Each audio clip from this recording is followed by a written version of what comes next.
I still hip hop. The hippie to the Hip hop, and you don't.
Let me see.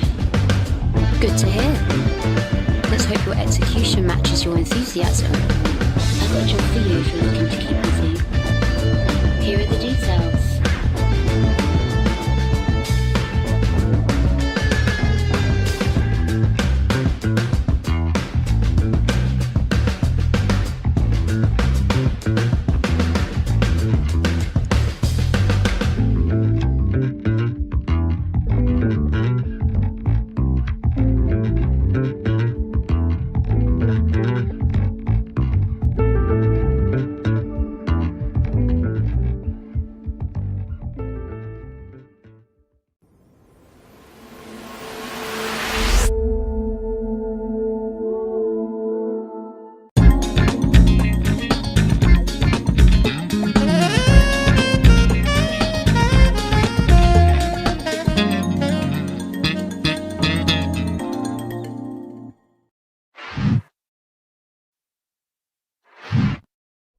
Greetings and welcome to another episode of Soul Talk. We talk Star Citizen members of the community. Yes, I almost said Soul Citizen. Right off the bat, good off to a great start. How's everybody doing today? This is episode 102, Arena Reborn, part 1. That's going to be the ISC coming up. But before that, I just want to say Happy Pride Month. Today is June 1st, 2023. And yeah, Happy Pride Month. Hope everyone is doing well. It's the 1st of June. And I want to start off by saying we're having a new fundraiser Soul Citizen is doing. Let me get to that real quick and put it on the page so people can see.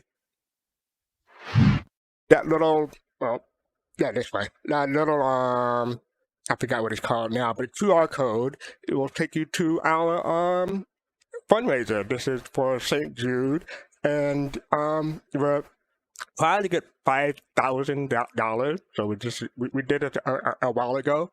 Today is the first day of June, so I'm kicking it off. At different milestones, we're having different rewards. So let me just read what Griffin wrote down. So we're kicking off a new charity fundraiser once again for St. Jude Children's Hospital, beginning on June 1st to October 22nd. That's CitizenCon Weekend. Our goal is $5,000 or more, with the following milestones incentive. At $500, there'll be a soul gift package, so people can win water bottles, tumblers, shot glasses, and shot glasses. Glasses and shot glasses. Sorry, that's from Soul Citizen. At $1,000, get a chairman club package, so that's a cap, the shirt, the messenger bag, the journal, and key ring. At $2,000. Giving away a UE Navy field jacket and a UE Navy cap. At $3,000, we're doing a 12-hour live stream with gameplay and guests. At $4,500, we're giving away a Genesis Starliner Crusader Genesis giveaway. And at $5,000, we're giving away a brand new merchantman. So let me put the link in chat so people can get to it. In a moment while I do it. Sorry about this. And put it in kick just in case people need to see it. But yeah, this is a new giveaway. So hopefully we're trying to raise $5,000 for children. So hopefully we can attain that. But before that, let me go back to the previous screen. What have I been doing this week? I'm still playing Honkai Star Rail. I'm still playing Nikkei. I'm still playing Aether Gazer. I hate that game. I hate that name. Sorry, I hate the name, but I love the game. Aether Gazer has slowed down a lot for me. So it's a stamina-based game, and I don't use currency to replenish stamina. So it's more like once or twice a day, I can go into Aether Gazer, but I really love the gameplay. I typically don't do action RPG, but this one is more my style. Face and I were on Captain Table last Saturday. Check us out on Captain Table if you haven't got a chance. I can't speak for him, but I had fun. I already said about the giveaway, so yeah. And I put the link in there. Okay, so yeah, that's about it for me this weekend. So let me do my thing, and then we can get the show on the road. And by the way, I'm sorry, Yo-Yo Mac, thank you for the raid. Appreciate it. Thank you. I almost forgot. I had to look over and see chat. I'm doing a whole bunch of stuff at one time. Sorry about that. Yeah, thank you, Yo-Yo Mac. And welcome everybody from Yo-Yo Mac's stream. So let me do my thing. So this is, I'm not going to sing this time. Don't worry, I'm not going to sing this time. So I see people in T-pose. They're standing around like regular people. They don't see each other. They don't really see, they only see what they want to see. They don't know that they're T-posing. I see them all the time. They're everywhere. Those people can guess where that's from. While they're trying to guess, I'm going to start dragging people down. We are joined by Big Black Gaming, Face to Face, and Poppin' Face. And if anyone wants to come in and join, feel free. Let me put the link in the chat real quick. But it should be down on display too. But there we go. Please join us and chat with us. How's everybody doing? All right. Okay. Great. How are you? I'm doing well. Could you guess where my quote was from? It's really simple. I see T-pose people. I think dead people. There you The go. Sixth Sense. The Sixth Sense. The Sixth There you Sense. go. Yeah. There you Okay. go. All right. All right. I got one. Yeah. How often does that happen? Once a year. Once a year. All right. So let me go back to this page. Again, we're doing a fundraiser for St. Jude Hospital. We did it once before for our War the World radio broadcast a couple of years ago. But yeah, we're returning to them, and yeah, hopefully we can get some money for some children. And I see someone already raised just $20. So nice, thank you. All right. So up first, I want to talk about. Oh, oops, that's not it. There you go. Happy Pride Month. I already said that.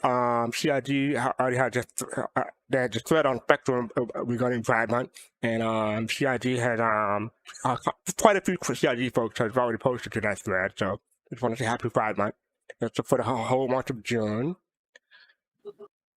Up next we have so I had this issue last week where I couldn't find the sneak peeks. I didn't think it had been sent because I didn't get a newsletter. Evidently, I'm not the only one who couldn't get the newsletter. So let me get rid of the words on the screen real quick. Sorry, give me a moment. Scroll up, and there you go. So there you go. No newsletter this week. So are we not getting a newsletter this week or in our inbox? And Dialogue posted, we've seen quite a few reports about this, and our platform team is investigating. Thanks for flagging. So I'm not the only one who didn't get the newsletter. There are quite a few of us who didn't get a newsletter.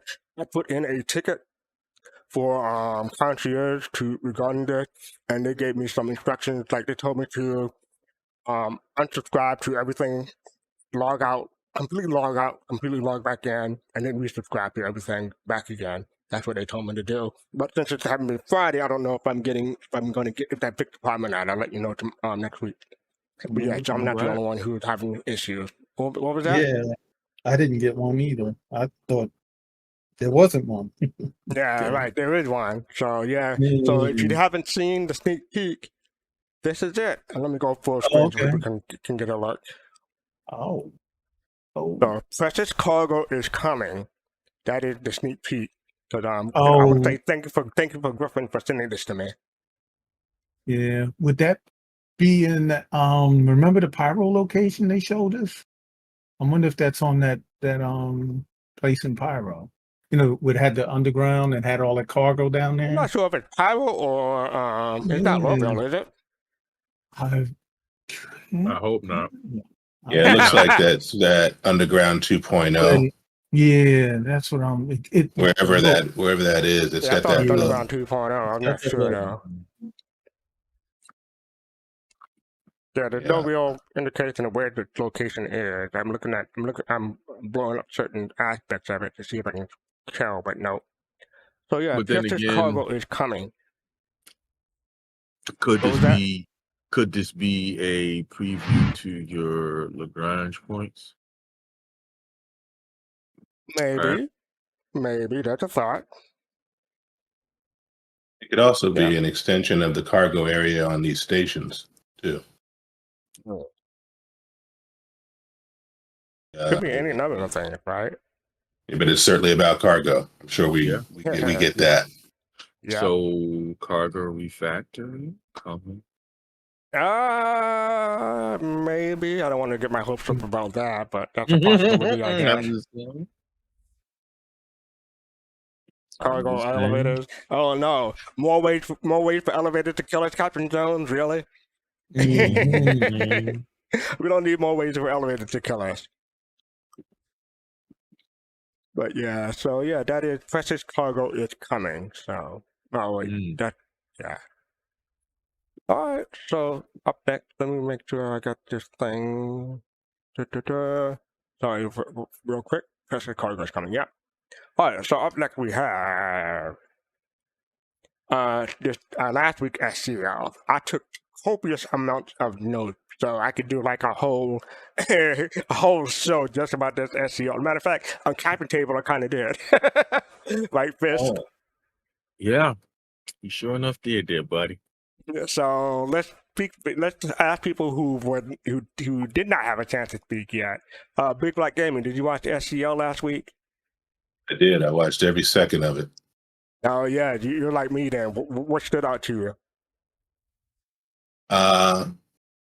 Well, one positive that stood out to me were the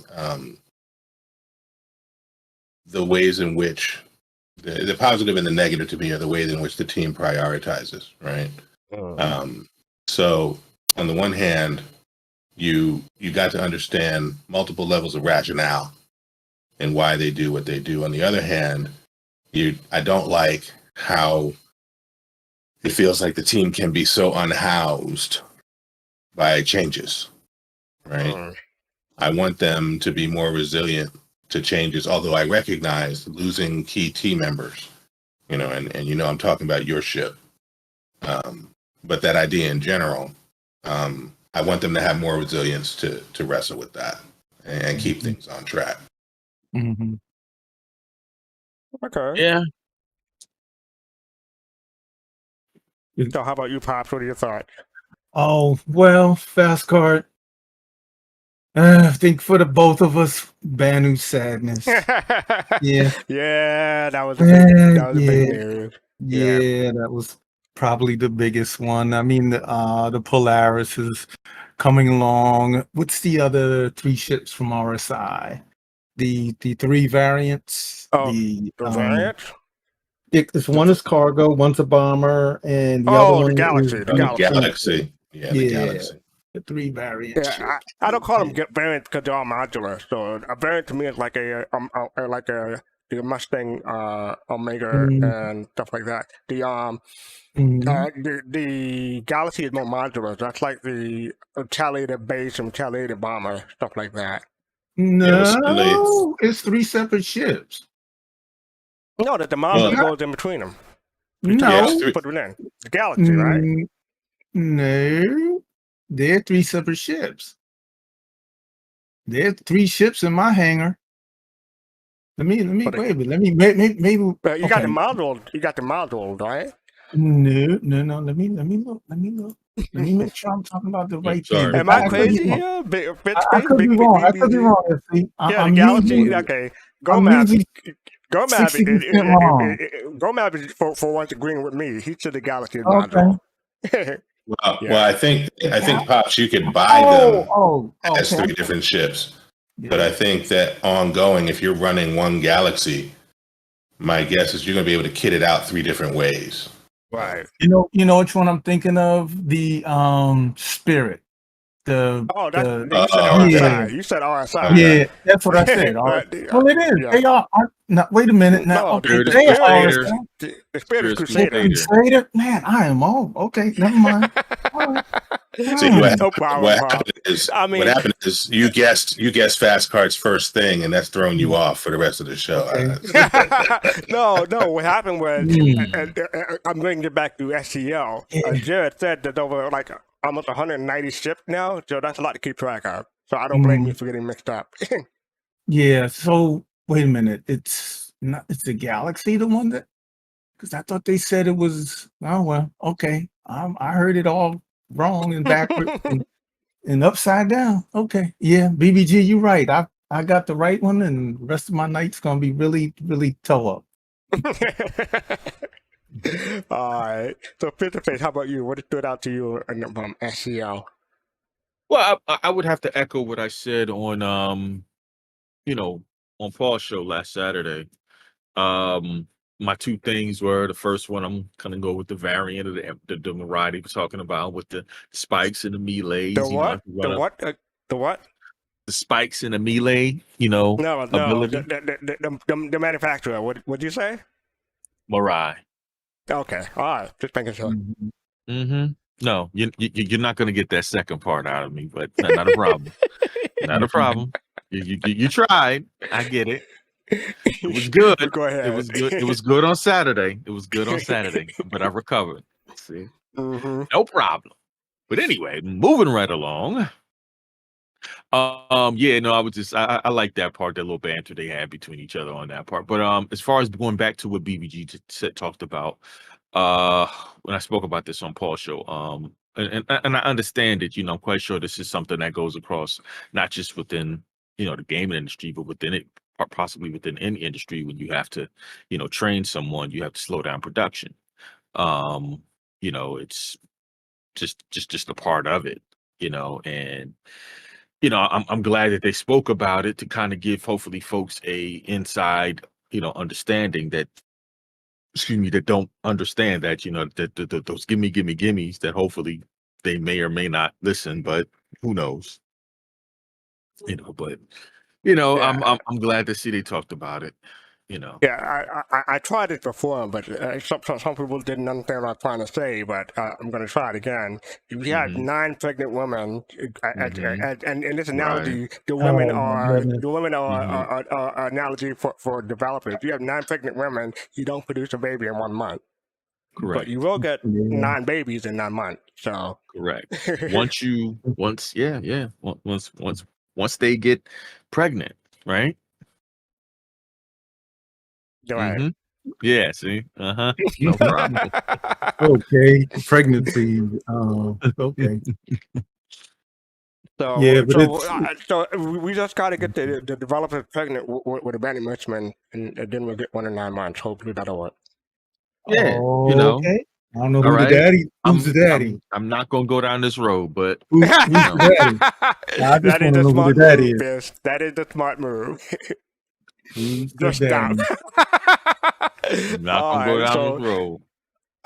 a couple of things from I like I said, I went over this in detail on Paul's show, but I'm looking at my notes. I have copious amount. I have like 3 screenfuls worth of notes I took from this SDL because SIP is my thing. Like some people like Buckmaster, some people like Paul, like Lord. I'm a SIP shape guy, so this is totally the show for me. But they talk about brand identity or design language between the ship, how even in the future someone can put out a ship that had influences on a different ship from a different manufacturer. So that's why some of the ships, like some people say the Tumble doesn't look. I'm sorry, the Storm doesn't look like Tumble for instance, and that's how they explain that. I like how to say the mule is fancy, but that's neither here nor there. They went into. I'm not gonna do the joke. They went into new brand for the Fury. I enjoyed that part. How would it work through the backlog? That is one of the most important parts, I think, in this show. So they want to produce 1 or 2 capitals per year. They need more people, and they're not at that point yet to produce 1 or 2 capitals per year. They want to expand the team in Montreal. Oh, yeah, they talk about the Montreal teams, too, and what their duties are. If you want more spaceships, you got to hire more people. And the more people can slow things down before they get faster. That's what Space was saying. The purpose of the Montreal team is building a ship from different building. The purpose of Montreal. Talk about the. I'm sorry. Let me start off. They talk about the purpose of the Montreal team. Under that, they said building a ship is different from building an environment. This is what normally the Montreal team does. They're in charge of the planets too, I believe. Capital ships have a lot of unknowns still, and so yeah, the Montreal team is trying to get up and ready for to put stuff in the game. Oh God, 5 subs and I'll unban FC from making jokes. Yes, okay. Well, not just subs, but for the month of June, at least, we want people to donate to St. Jude's fundraiser. I put the link in Twitch and I pinned it, so hopefully it's still there. But yeah, if you use the QR code, you'll get what you can donate to. So yeah, instead of for this month, instead of stuff, we want you to donate to St. Jude's Hospital, please. So thank you. So how about that? It's 5 steps. That's like $100 or $100. No, I'm sorry, $50. And then you unban me. How about that? Go Matt. Anyway, they talk about let me just skip down and get to the end where they went to had a round robin for ships in production. So they talk about Polaris, that's in pre-production mostly. The Spirit, there's the whole sea, and then they talk about a redacted ship. We'll probably get that during CitizenCon, sorry. X1 is about to start in production. The Storm is storming through, that's an exact quote from John Crew. It's in production with actual white box and gray box. The Centaur guy, maybe you may see more about the Centaur guy in Alien Week. They talk about the Retaliator. They expect the G12 within the next year, and they also talk about the Apollo and I believe the Raven. I heard Raven, but I believe they said Raven now. Yeah. So yeah, the Raven. What was that? You're right, FC. I believe that. They said Raven. Okay. Raven. Yeah, I heard Raven. So I was like, what do you mean Raven? I thought the same Raven was done. All right, so yeah. So yeah, that is SCO. That's the abbreviated version. I really enjoyed this episode. I recommend people check it out. And if that's too long for you, then the New Fire has a abbreviated version himself. So this came out on Sunday to talk about Squadron 42 not being sold anymore. And Zylo posted a reply stating that Squadron 42 has been removed from the store at its current price, but returned at a later time. Sorry. This change does not make the ship justify anything other than expected price change. So it was, I want to say, $60 $65 for the 2-pack and $45 for one. Jen, thank you for the 5-month subscription. Appreciate it. Thank you. Oh wait, did you? Here's Divine Shadow. Sorry, you gifted it. Okay, so here's Divine Shadow. Thank you for the subscription. Appreciate it.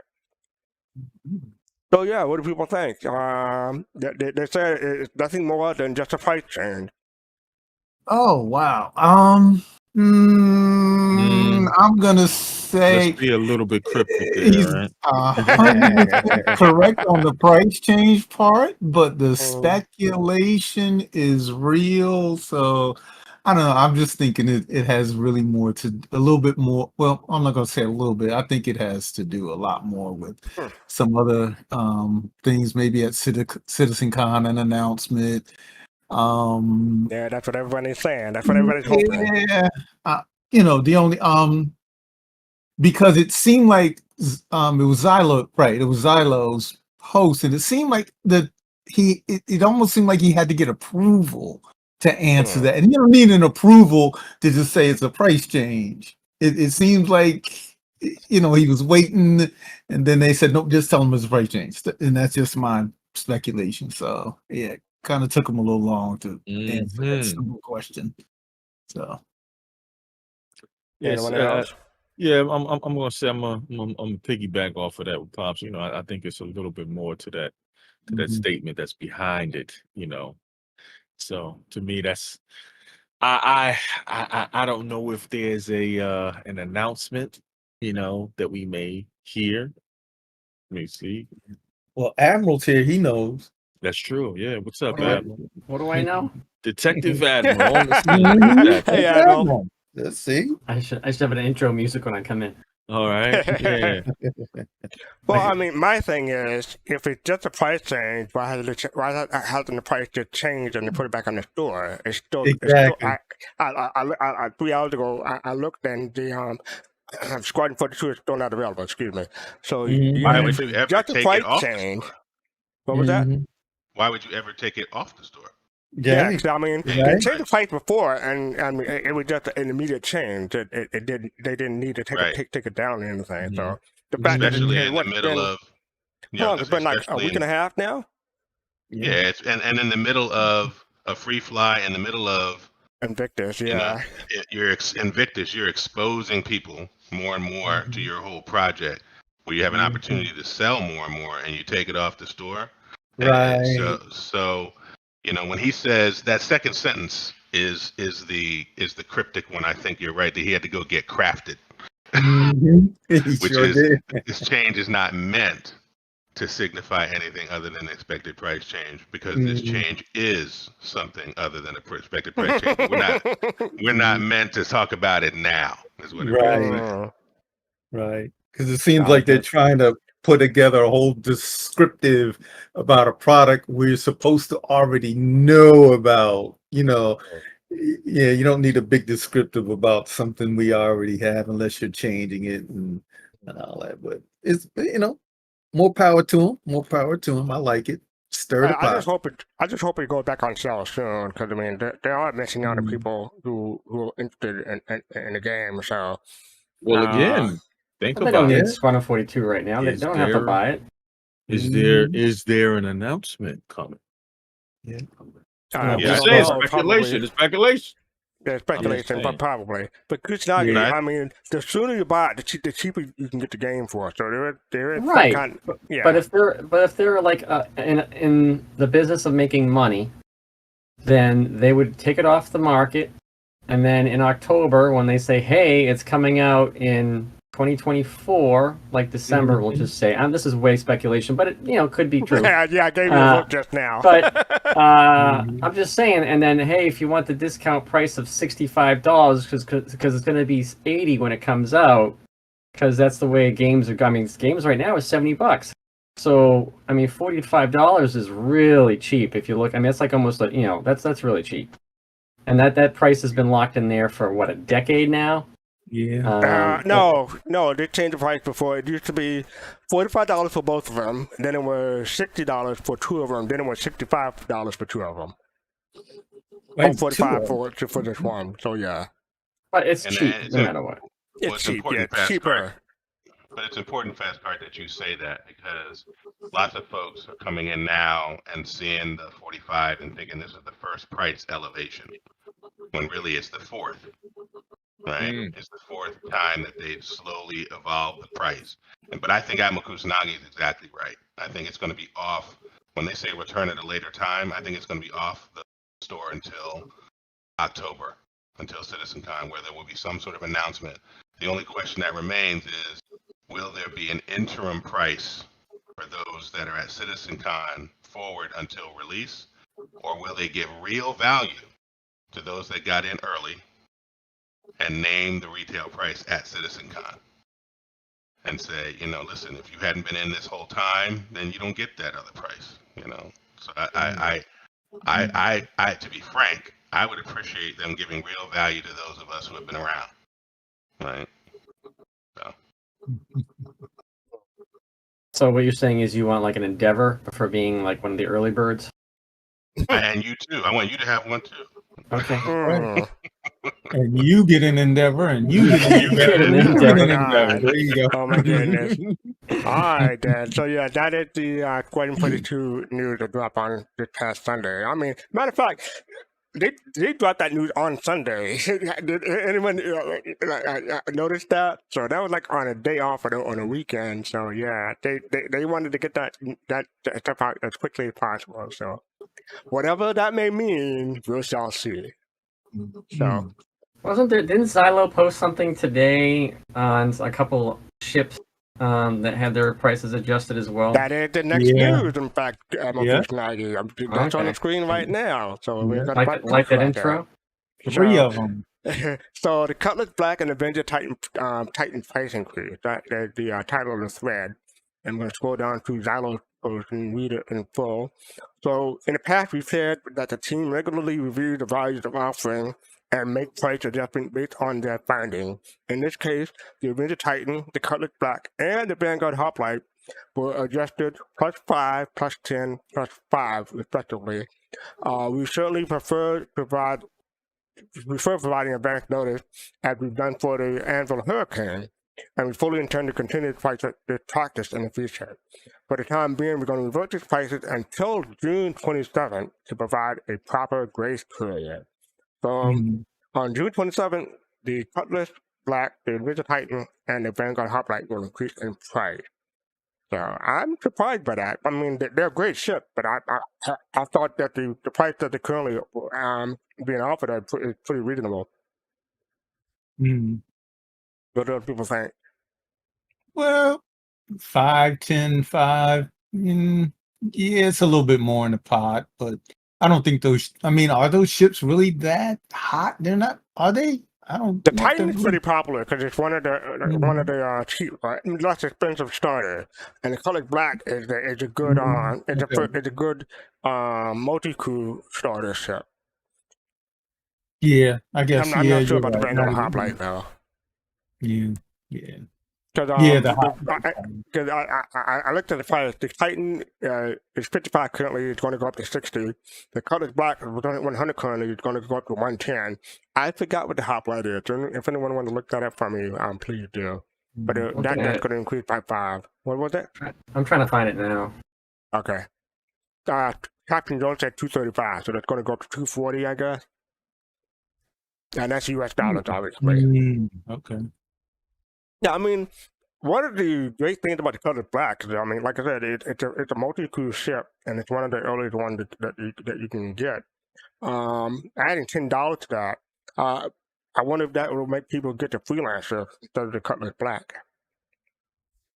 I mean, that's an interesting point in that you haven't seen people talk about a Freelancer in anyone's progression. Right, people have talked about, well, if you're going to progress, it's going to be from an starter level ship to a Titan. Oh, like you're going in and out in the microphone. Yeah, can you hear me now? Yeah, yes. Please go ahead. Yeah, I was just saying that people were saying that very seldom do people talk about picking up a Freelancer in their progression of ships from the starter ship.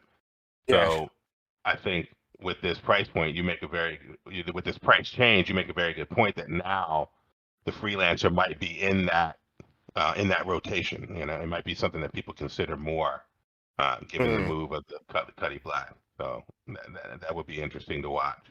I also know that across the Twitterverse, a lot of people had CCU'd to a Hoplite for a variety of reasons, and so the price point here shifts that metric. And these price points shift a lot of CCU metrics for people, and I think that's part of the reason why there was so much pushback and why the grace period was kicking in. So. Oh, that's a good point. I didn't think about that. If you want to play the CCU game, and I'm a fan of the CCU game, if you get the CCUs at the current price, you'll be saving $5, $10, or $5, depending on how many you would decide to get. So yeah, the grace period is a great time for people to get those CCUs, and you don't need to pay war bond. You can just get them for RSI credit. You know, it's the Hoplite is probably it's the cheapest Vanguard out there, and it's the cheapest by like $20. So they could have easily gone up $15 here and still been the cheapest. Like the Harbinger has only moved from 280 to 290. The Sentinel's only gone from 265 to 275. But the Vanguard still, that even when it opened at 225, is still 240 now. I mean, you could literally put an extra $10 in that and still be cheap. So I say ramp it up. Well, I mean, we need more money. You say cheap, but we are talking about digital items, so cheap is relevant. Cheap is relative. Sorry. Yeah.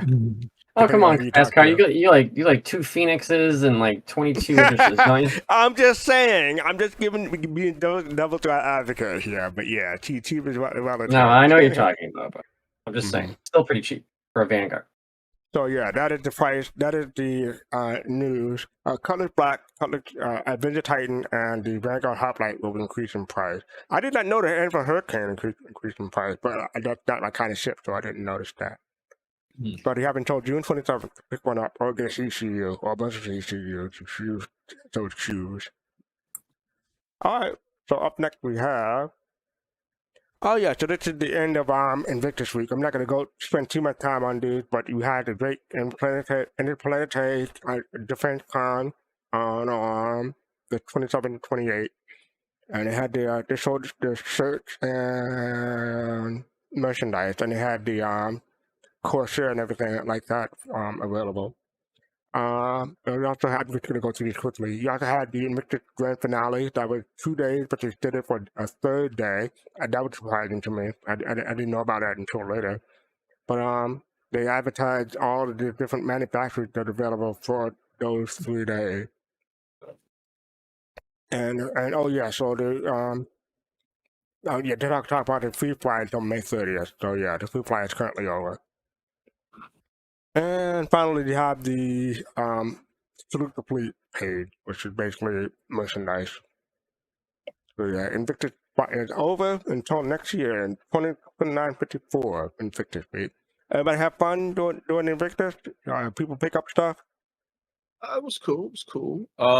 Again, you know, I wish the game was in a better state where you could have dynamic missions and things of that nature. You know, I know they tried to do, what was it, Orison? Was that last Invictus, or was that Orison? I want to say last Invictus, or might have been right. one or the other. It overlapped for me, but yeah. It was something, you know. I wish the game was, you know, obviously in that state, but you know, it is what it is. You know, you know, we got to go through the pain right now to get to the promised land, I guess you would say. I don't want to preach too much here, but anyway. Yeah, I just, you know. I picked up I didn't pick up any Furies. I picked up a couple of Lynxes for giveaways, and I picked up a Storm for a giveaway. I may keep a Lynx though, just in case. But I did pick up a couple of CCUs too, so I'm good either way. Okay. And I did buy. Well, it's right here. I bought an RSI Star Citizen shirt from the merchandise page because they're having a discount, and I needed to replace mine. So yeah, I got a new Star Citizen shirt. BBG, you get anything? I tend to use these events to melt and reset my package, and then really reiterate the picking up of ships on the basis of whatever the new meta, the new meta is in my head. And I did that this time, but I did it with more trepidation because, you know, I'm feeling like, you know, the opportunity to do this and not have a cost to doing it is coming to an end. I'm seeing more price changes. I'm seeing more things coming to a head. So I really did it this time, thinking this is probably my last reset packet.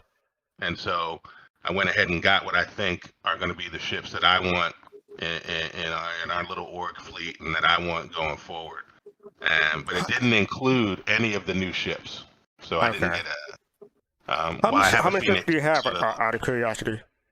so I'm Praetorian, so I have about 65, 69 ships. Okay. And I some things are planned to come with other things, right? So the Lynx is supposed to come with the Connie Phoenix in the end package, and Or, so I or didn't vice pick up versa, on really. that. The Phoenix come with the link, but yeah. Yeah, there you go. So for me, I think that I picked up things like the SRV, made sure that I got a Corsair in my package, things like that. So Yeah, I had 14 ships in my fleet, and then I added the new LTI token, but I'm not really counting them as my fleet. Like I said, they're for social and giveaways. But if I keep a link to that'll raise it up to 15. But we'll see about that. All right. So, and Popped and Fish, you just got not a Fury, you got a Lynx also, correct? Yeah. How about you, Kuchnagi? I was thinking about the links. It was just I feel like if I don't know, I did not get it. I think it's a very cool little land vehicle. I just didn't want to buy a Lynx and have to drive myself in the Lynx. That seemed a little counterproductive. I got the Fury and I got the other one, Storm. Okay. The Fury, I'm having buyer's remorse. It's probably the most maneuverable ship in the game, or will be. I'm just it's such a paper tiger that I'm not sure. With the Death of a Spaceman and stuff like that, it's the type of ship that I want to be in. Kuchnagi, don't you mean it's the Glass and the Furious? Yes, the furry. Yes, I'm talking about the furry. Yes. And then I'll put some ears on it, maybe some little furry ears and a little tail. Look. Well, if you wear the mask, then you're all set. Yeah, it's to match the ship. That would work well. And then, but so I'm not sure about that one. The Storm, I just think is really cool. I mean, I have the Nova tank. I think everything has its place in the verse, especially with like operations. I can imagine like having, say, the storms coming into an area first, and then you have the Nova tanks come in behind that. That way you have like some extra support behind once they're already attacking and stuff, and they're not sighting the tanks right away, the Nova tank. But yeah, so I just want some more paints for that because there's no woodland paint for the Storm. I think that's kind of BS, but I imagine it'll come out in the future. Well, that's true. I did get some paint on the skin with RSI credit, and I did get a few. I got 3 Warbond CCUs this year.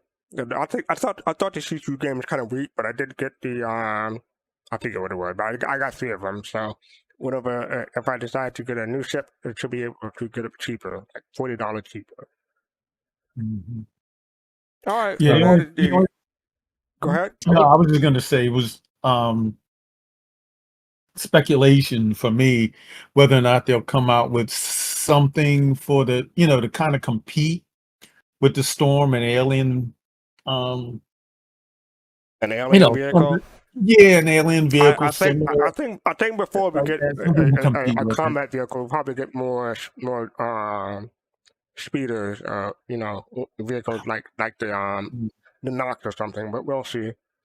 Yeah, I was just really. Yeah, I hope we do too, Fast Cut. I hope we get something, an alien vehicle for the Banu. But I was just really kind of thinking something to come, that would directly compete with that ship. Maybe like Griff said, maybe I don't know. I don't think a mech would compete with that, but something. Well, yeah, yeah.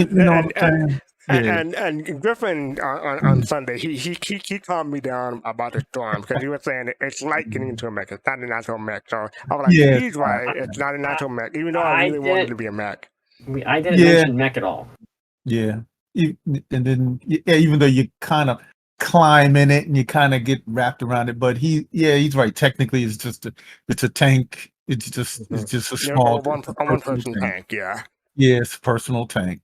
I do want If you think about the lore of Tumbril, Mm. they don't have any spaceships, and there are some really definitive lines to the Ranger, but they're a small enough shop that you can imagine the Storm within their brand, right? Yeah. So yeah, if it did mech stuff, that'd be a whole new feature and function, And it doesn't. right? But it doesn't do that. I mean, You know, but it does have a energy cannon, so that's one thing that's kind of mech-like. But other than that, that's it. Yeah, So- I'm interested in how that turns out too, and it's from Hurston, isn't it? I think it's a Hurston cannon. So to yeah, go we off can know um, that. to go off Pop's to talk about the Alien Week coming up, real quick. I mean, they really, if they're gonna, they need to do smaller vehicles that like the Defender. You know, they need to be able to figure out the Defender. We were told was like, oh, this ship is gonna, push us into what the BMM is gonna look like and stuff like that, and you have all the design elements, et cetera, et cetera, et cetera. And we need more ships like that if they're gonna make, different species ships, Banu, the Cyan, et cetera. So yeah, I think a alien tank, or I think Right. Quinn's saying a hover tank would be kind of cool, and use that hovering technology that you see on so many alien ships.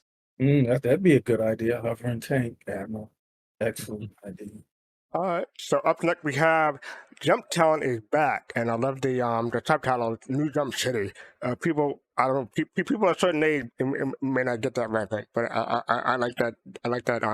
That I see what they did there. CIZ, I like it. But talk about Jumptown says. What did they do? Inside Scoop. What? What did they do? Explain it to him. Oh, I mean, New Jump City is I play on New Jack City, and There you go. and all I gotta say about that is, am I my brother's keeper? All right, Pookie. Okay. No, I'm not. That's the answer. No, I'm not. But you got to talk about the inside scoop on the outside, look for points of contention. They just go over what Jumptown is, what side of the law you're on, and all that good stuff. They got the schedule.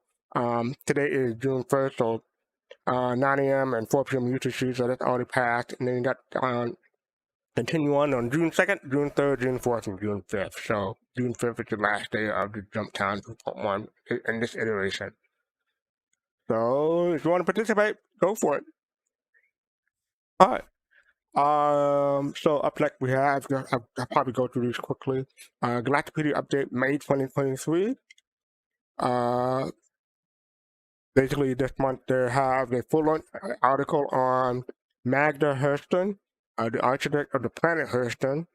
They talk about short articles. They have Clock System, Clock 1, Gist, which is Clock 2, Clock 3, 4, 5, Quarterdeck, the prison planet, the Justicar satellite, Warden's office, QB Station Pegasus, Patek Coin, this one discovery of the Clock System, Daniela Oregon, suspect senator and founder of Quarterdeck, a cyber system, Ethos, the first fair chance protected planet, OB Station Cowboy, the first fair chance act station, Osiris Belt Alpha, Osiris 2, Nora Traeger, discovered the Osiris system, Antoine Lebec, discoverer of the Null system, Juliet Marpin, Innovative Adventurer, Apocalypse On, and Daniel Dalton Colabello, actual founder of the Apocalypse On.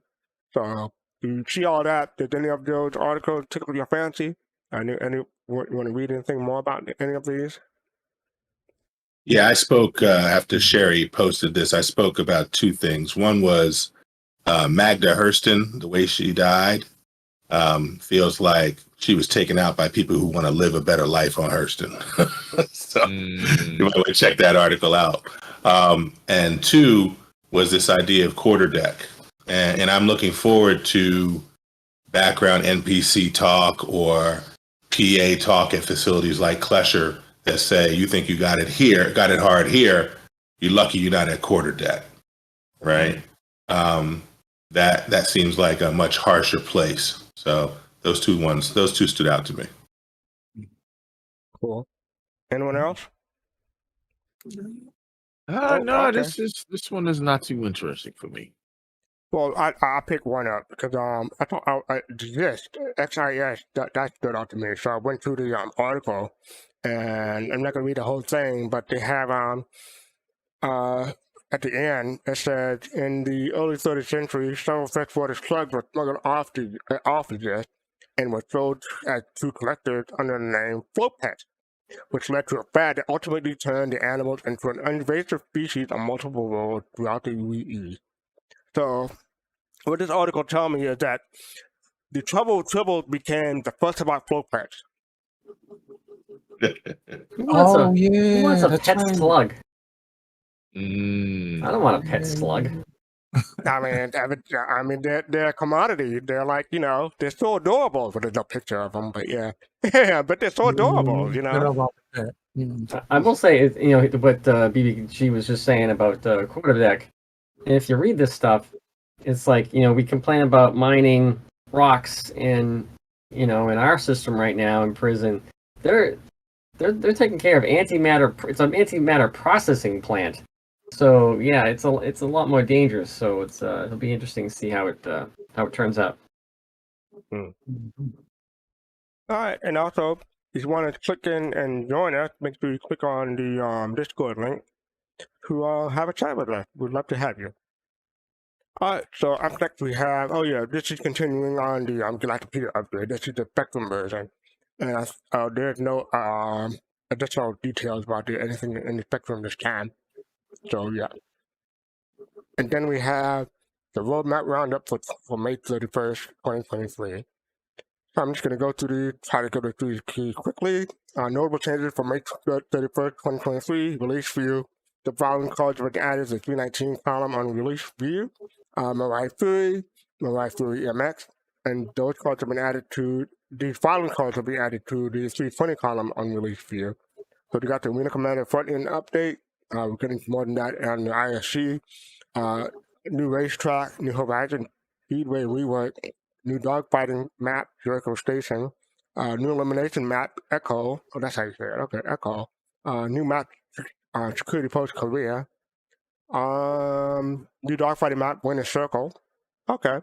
And then Arena Commander, experimental game mode.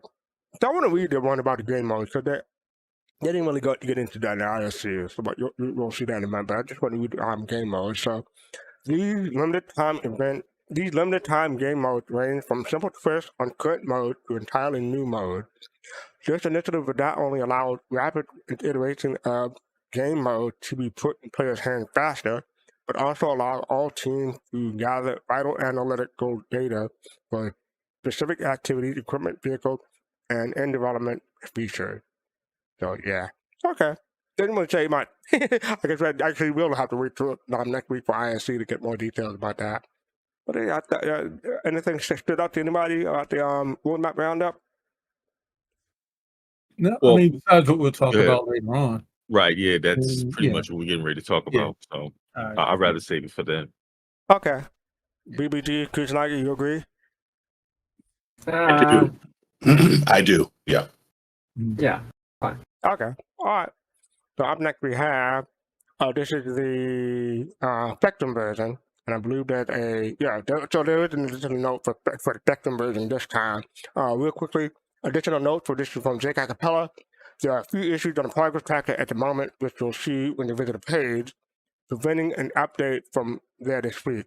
Our folks are on it, and we'll have it resolved by our subsequent publish in 2 weeks. So there's some issues with progress tracker, and they're working on it.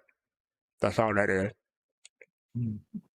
All right, so up next we have, this came out 2 days ago. Star Citizen Alpha 3.19.1 PTU patch note. I'm not going to go through this real quick, but it's available to all backers. The the general stability and bug fixes that's testing focused. They have several known issues. Looks like they have fewer than what they had previously. Bug fixes, they have issue causing many NPCs duplicate around PU. Fix a UI inner thought multi-glass, appear unequipped with multi-glass and then loses it. They're unable to purchase a new one, meaning multi-glass features are not accessible. Ouch. That's okay, at least that was fixed, hopefully. They fixed one client crash, 2 server crashes, and made backend service stability improvement. So that is the most recent patch on PTU. Anyone in PTU in here? Nope, not me. Nope. I went in to check that multiple spawning of NPCs, and it actually was still happening. So I'm not sure that's fixed. But it wasn't happening. It was happening in some locations that it was happening in before, and not happening in other locations that it was happening before. So I think they fixed part of it, but I don't think it's been fully fixed. That's not my experience. Here's Divine Shadow says, not enough hours in the day for PTU. I hear you, buddy. All right, so up next we have Star Citizen Alpha 319.1, long-term persistence update. So this will be an interesting conversation. So this is from Macchipedia. Hi everyone, with the updated release of 319.1 live environment, we'd like to take a moment to give you an early heads up on the state of long-term persistent LTP. First, we want to let you know that we don't plan on wipe for 319.1, but don't take that as gospel because you know that may change their mind. We don't plan on a wipe, meaning we'll hold on to the LTP data from 319.0 and going into 319.1. With that said, due to the issues of LTP in 319.0 and earlier, certain items have not been fully saving correctly to the database, which can result in certain items not migrating to the new release. You may recall a similar occurrence when transitioning from 318 and 319. Good news is, though, we've already had fixes for this and checked into 319.1. In the meantime, though, you may have to take a free step to ensure your items are properly recorded and carry over from 319.0 to 319.1. Below are the 3 interests of note you could issue from being saved. Following these steps will give items the highest likelihood of saving them for LTP and 319.1 release. So real quick, I said ships and FPS items not saved to LTP and 319.0 if they were never pulled out of and put back inside the inventory. I'm just going to read the first sentence on the HOD. An insurance claim will result in loss of in-game earned ship unless retrieved and store it back. Number 3, as with all normal LTP transitions, we are not persisting items such as consumables, ammo, food, etc., rented ships, and refinery jobs. We hope that this information will help you maintain your inventory of the transition from 319.1 soon. And as a reminder, this particular issues have already been resolved in 319.1, so hopefully we can avoid these types of necessary steps in the future. Thanks, hope you see you in the game. So yeah, any thoughts? No, inventory games. Yeah. You're going to take those steps that they mentioned? Oh, I haven't really been in the game right now, so Yeah, I figure that. What was that, BBC? I figure that the stuff I care about have come in and out of some inventory already. So we'll see what happens with that. I can't imagine taking everything in and out of an inventory. That sounds like a job. You know. Exactly. Yeah, not everything. Yeah, not everything, but I think they said, well, yeah, that is an issue. Hopefully it'll work out for you. There's another dev note that's in the same thread, so I'm going to put that up real quick. Wikipedia on the same thread, like I said, shipped items through the pledge store in your website hangar will be preserved without this step in the game. So if you worry about anything that you bought with real money will have issues. Anything you bought using AUEC will have issues. So that's not everything you have to take taken it out. You just got anything that bought with AUEC, you want to take those steps. How about that? That make it easier? Yes. No. Yes, it still sounds like work. Yeah. All I'm right, just then. gonna whatever it'll be at this point. Okay. All right, so that is that. Up next, we have, oh yeah, this is ASAP terminals are broken. Chris Wayne Smith, he said, team has made some good progress on this one and is actually working on potential fix. We'll share more information as we have it. So they're trying to work on the fix for ASAP terminals being broken. So, hey, keep your fingers crossed on that. That was posted yesterday, so no news about that as today. Going through this quickly. Okay, I'm going to go through both of these at once because they're both basically saying the same thing. So that person is complaining about an hour and 30 minutes for their character. Yeah, it's an hour and 30 minutes to wait for your character after 30K.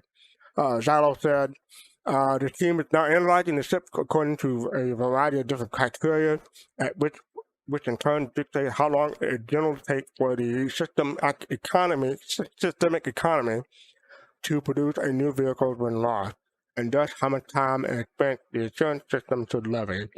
Those rates are then scaled down, and some ships' parameters are given a bit extra weight, such as larger vehicles, which we'll see in a larger time reduction, given the current state of the game, so that we can get the gameplay experience we want. And I'm going to go directly from that and go to the next point, which basically, actually, unpopular opinion. So this person posted that they agree with the ship climate, I believe, and Zalo said basically the same thing as the previous post. Matter of fact, I don't know if you noticed, but this one posted at 10:54 a.m. and the last one was posted at 10:49 a.m. So this is like a 5-minute difference between the two, and they basically say the same thing. So he's just trying to let people know that they're aware of the issue, and they're trying to explain what their thoughts are on the issue. So what do you guys think?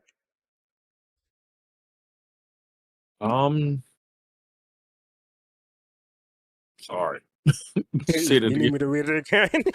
Yeah, I'm trying to do two things at one time. I apologize for that. No problem. I can jump in while you think about it, Fizz. I admonish CIG really only in one area that I want them to consider when it comes to this, which is psychology, right? The mass psychology of the players, particularly over the long term and as we approach, whenever we approach beta and final release. Do not give players something that you plan to take away at release, even in the testing phase.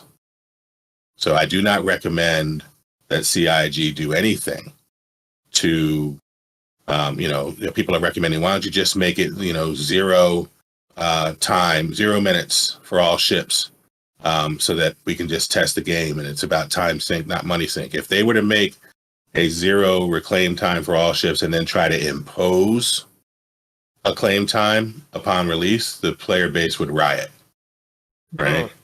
And they have to know people well enough to understand that that's what would happen. They have to be committed to the gameplay experience that they are seeking, that there will be consequences. I could see tweaks at this point in the development, but I would continue to have consequences and wait times if that's going to be part of your gameplay, right? If you're going to have insurance and other things matter over the long run. I do not recommend taking it away or severely restricting it and then trying to impose it later on. You'll never get it back, right? You'll never get it back. So. I think SIG has a problem with like making a change and the community losing their mind over it. And like, and they tiptoe like, oh, sorry, we didn't mean to do that. Our mistake. Sorry. Yeah, it creates a bad precedent. Yeah. They've tried to increase times at least. I mean, they did. I know they tried it last year, and they probably did it the year before. I just don't remember 100%. But I remember the last year they tried this crap, and they did the same thing. They're like, oh, we'll pull it back. So just like stick to your guns and just push it forward. If people don't know that when this thing comes out, you might wait 30 days for a carrick in real time, then they kind of should figure that out right now.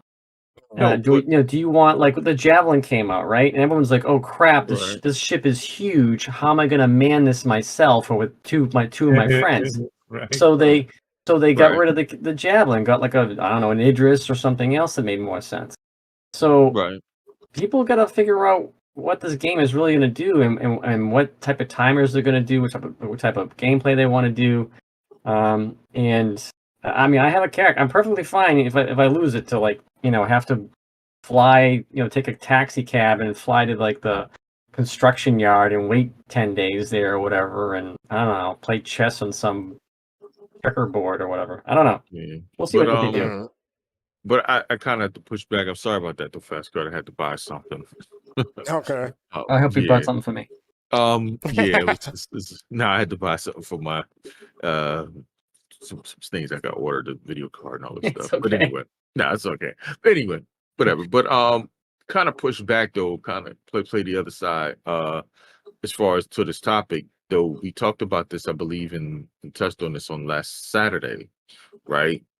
And the thing is, though, I remember Kai was talking about this. He was saying that, unfortunately, right now the game is not where it should be. So the way it for you to, increase that, now don't get me wrong, I do agree, times, I mean, penalties as far as for ships being blown up for your uh own doing is definitely, but when you have some certain things in the game that just bugs or something like that, and it Mhm. penalizes the person, that's another thing that we have to also think about too, so Well, here's the crazy thing is, like, I know we've talked about this. We might have to do pre-flight checks to lift off in a ship. Can you right, imagine? And I know for a fact that when they start a ship up, you just can't like start a ship that's cold and shoot off the ground. Like it has to mhm, warm up. Like you get into a plane, you have to check turn the power on. You got to right, then hit right, this and that. Like this is not instant stuff. That's where Star Citizen is going. Like Mm. I've said for and the you're past right, last year, I've said for the past year, like Star Citizen is a time. It's like, well, not a time sink, but like it is just strictly revolves around doing things that revolves time, and whether it be going from a right, system to another system or loading boxes onto a ship like with a tractor beam or with a hand cart, you are doing things that like no right. other game has done, which is going to be, for some people, it's going to be like, oh my god, this is the best thing since sliced But bread, and for other people Griff, they're going to be like, get me the hell out of this crap. but You're right. I think to the statement though too, Admiral, is that where is that at right now? Mm. No, I get that. Yeah, Are those things in there right is it now? fair with the 30K? Yeah. Exactly. Are those All right. things because right, Okay. Yeah. So, yeah, this conversation can continue on way after today. So this is a continuation Soul of Citizens the After same Dark. conversation. No, I mean, yeah. Come join us with Soul Citizens After Dark, everybody. Yeah, right. That All actually right. is a thing, so people know they can join. Discord. If they don't want to chat here, they can join Discord, and we'll still be here talking about Star Citizen. Right. Wait until Soul Voices on Saturday. Anyway, so this week in Star Citizen, all I want to say is on Friday, there will be no Star Citizen Live this week. But they will return with another episode behind the scenes show on Twitch next week. So no Star Citizen Live tomorrow. I guess we have some time, so I'm going to go through this real quick. But on Twitter, the winners from the challenges that they had been doing all week. So you had a challenge during Drake Day and on-site day and everything like that. So these are the winners from our lecture challenge, Citizen NB and Red Jaw. So this, I forgot what the challenge is, but it's something about luxury with while you're in danger. So they got that explosion in the background, but they're they're making a toast together. And this is the link. He's just blowing up a cutlass. So okay, I can see that. All right. I feel like is that Griff's picture? I feel like that might be Griff taking that photo. Yeah, that said Red Law 7. So Oh no, I'm thinking not Origin. Griff. I'm thinking Origin. Okay. Yeah, My yeah. bad. This is the Drake. This is the congratulations to the winners of Drake Defend the People Challenge. Planet Wally and Falcon West. So that I guess the first one is from Planet Wally, and this one is from Falconwish. And I forget what the exact challenge is again. Oh, there it is. Land your favorite ship from Invictus Long Beach on All Cup rooftop. And win a Crusader T2 Hercules. So congratulations to them. Cool. Okay, so then one more before we get to ISC. We felt a warm welcome of all corp from all the postcard submissions. So this is the winners of the postcard contest. So Shock Breaker, Blue Jay, and Rainer 0613. Congratulations to all who participated. So welcome to our corp. This is the first place winner. This is the second place winner. Welcome to our corp again. Sitting on top of a I guess a melon of the Archimedes one together. And welcome to our corp a third time. This is from Rainer, I guess, and showing the hologram on our corp. So yeah, that was a pretty good postcard. I gotta give them that. I like the first. I mean, all of them were great. First, I really like this one. Though. This Yeah, one me was too. Really good. First one's this great. was really good. Yeah, me too. So, Me too. well, Yeah. it's a first place winner. So, Yeah, no, this is really good. I like the point of fact attention to details of what he did with the words, because he made the words fit the scene.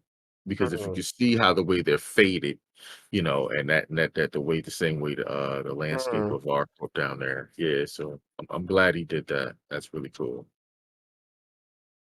Yeah, congratulations to the winner. All right, so we're going to get into ISC. This is a 16-minute one, so grab a drink, grab a snack, take a restroom break. If you want to join in for the chat to discuss on ISC, make sure you click the link below, the Discord link, and we'd love to have you.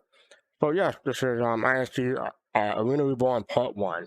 I'm going to go the first half, then the second half.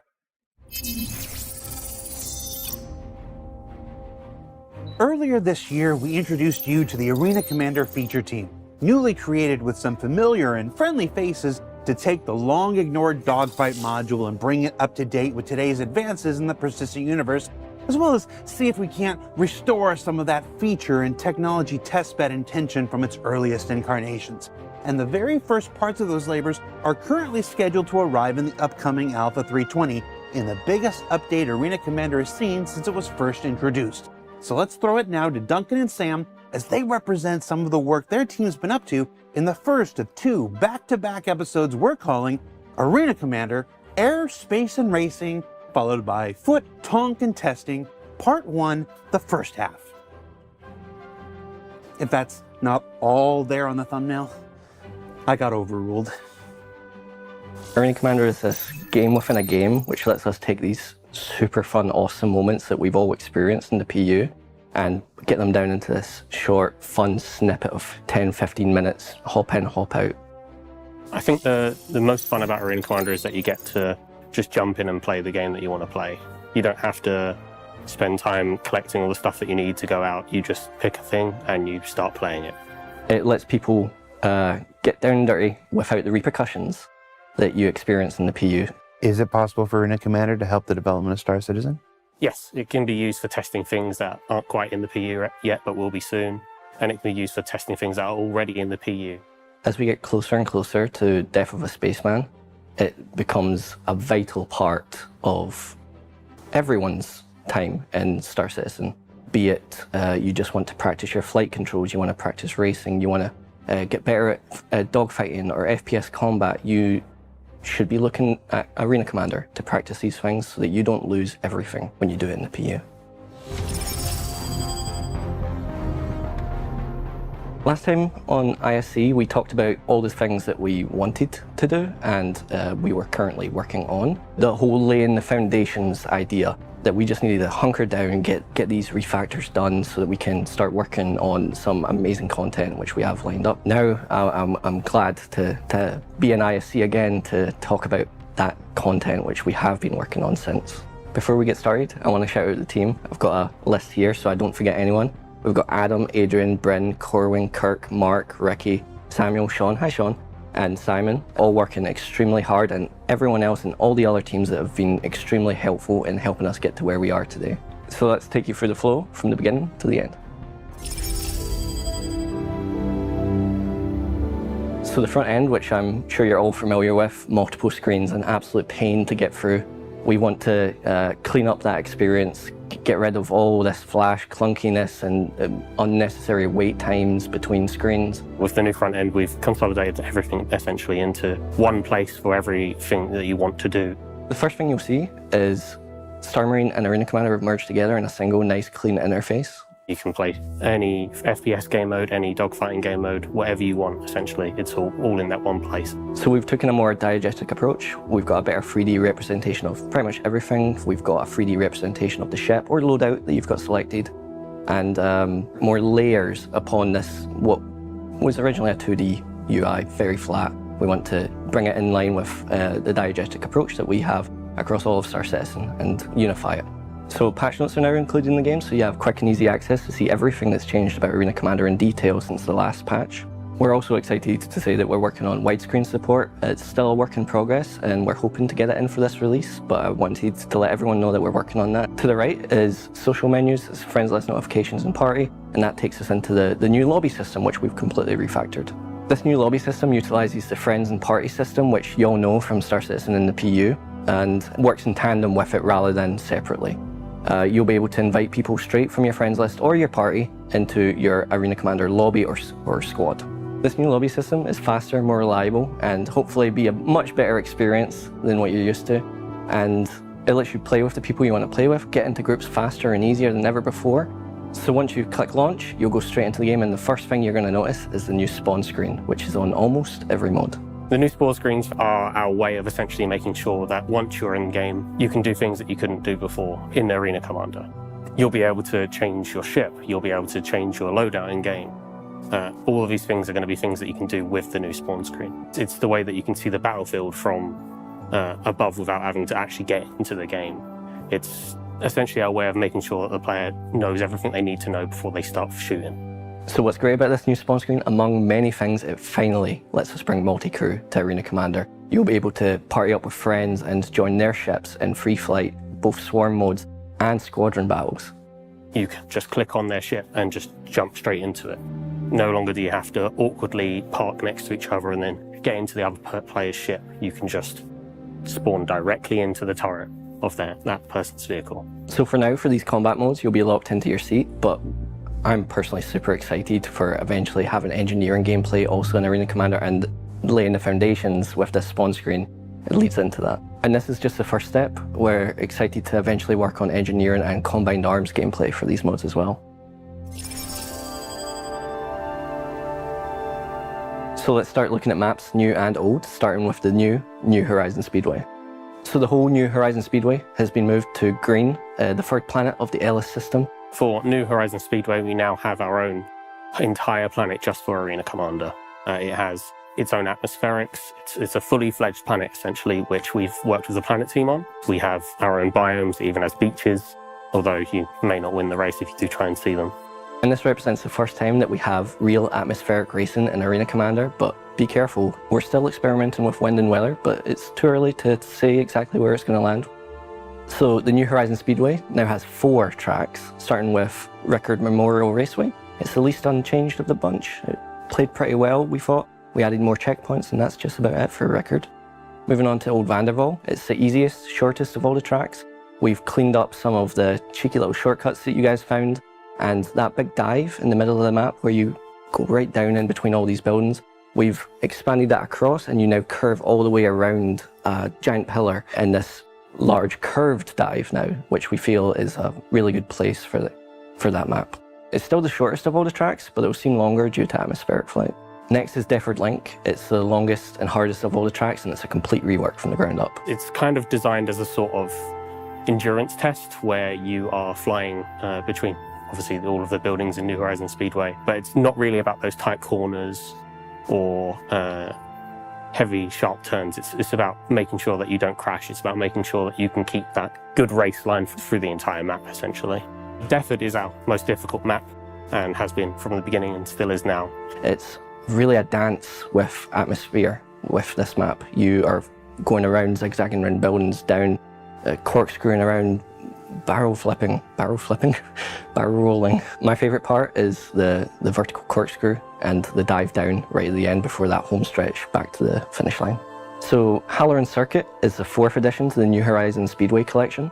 It's primarily inspired by snowboarding. So you're going to see a giant half pipe that expands the entire level, where you're going to have to really test your limits, test your drifting, get those rear engines at the back so you can go down this pipe at the best speeds possible. When I last played it, it kind of reminded me of bobsleighing, where you basically are riding on each bank using the atmospherics of the plane to basically heavily go between each of the very different buildings and hard turns that are inside of the map.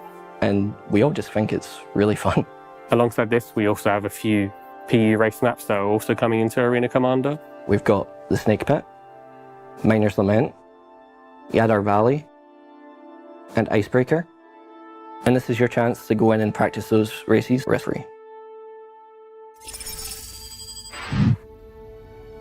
Okay, so I'm gonna come back at right there and restart and mute.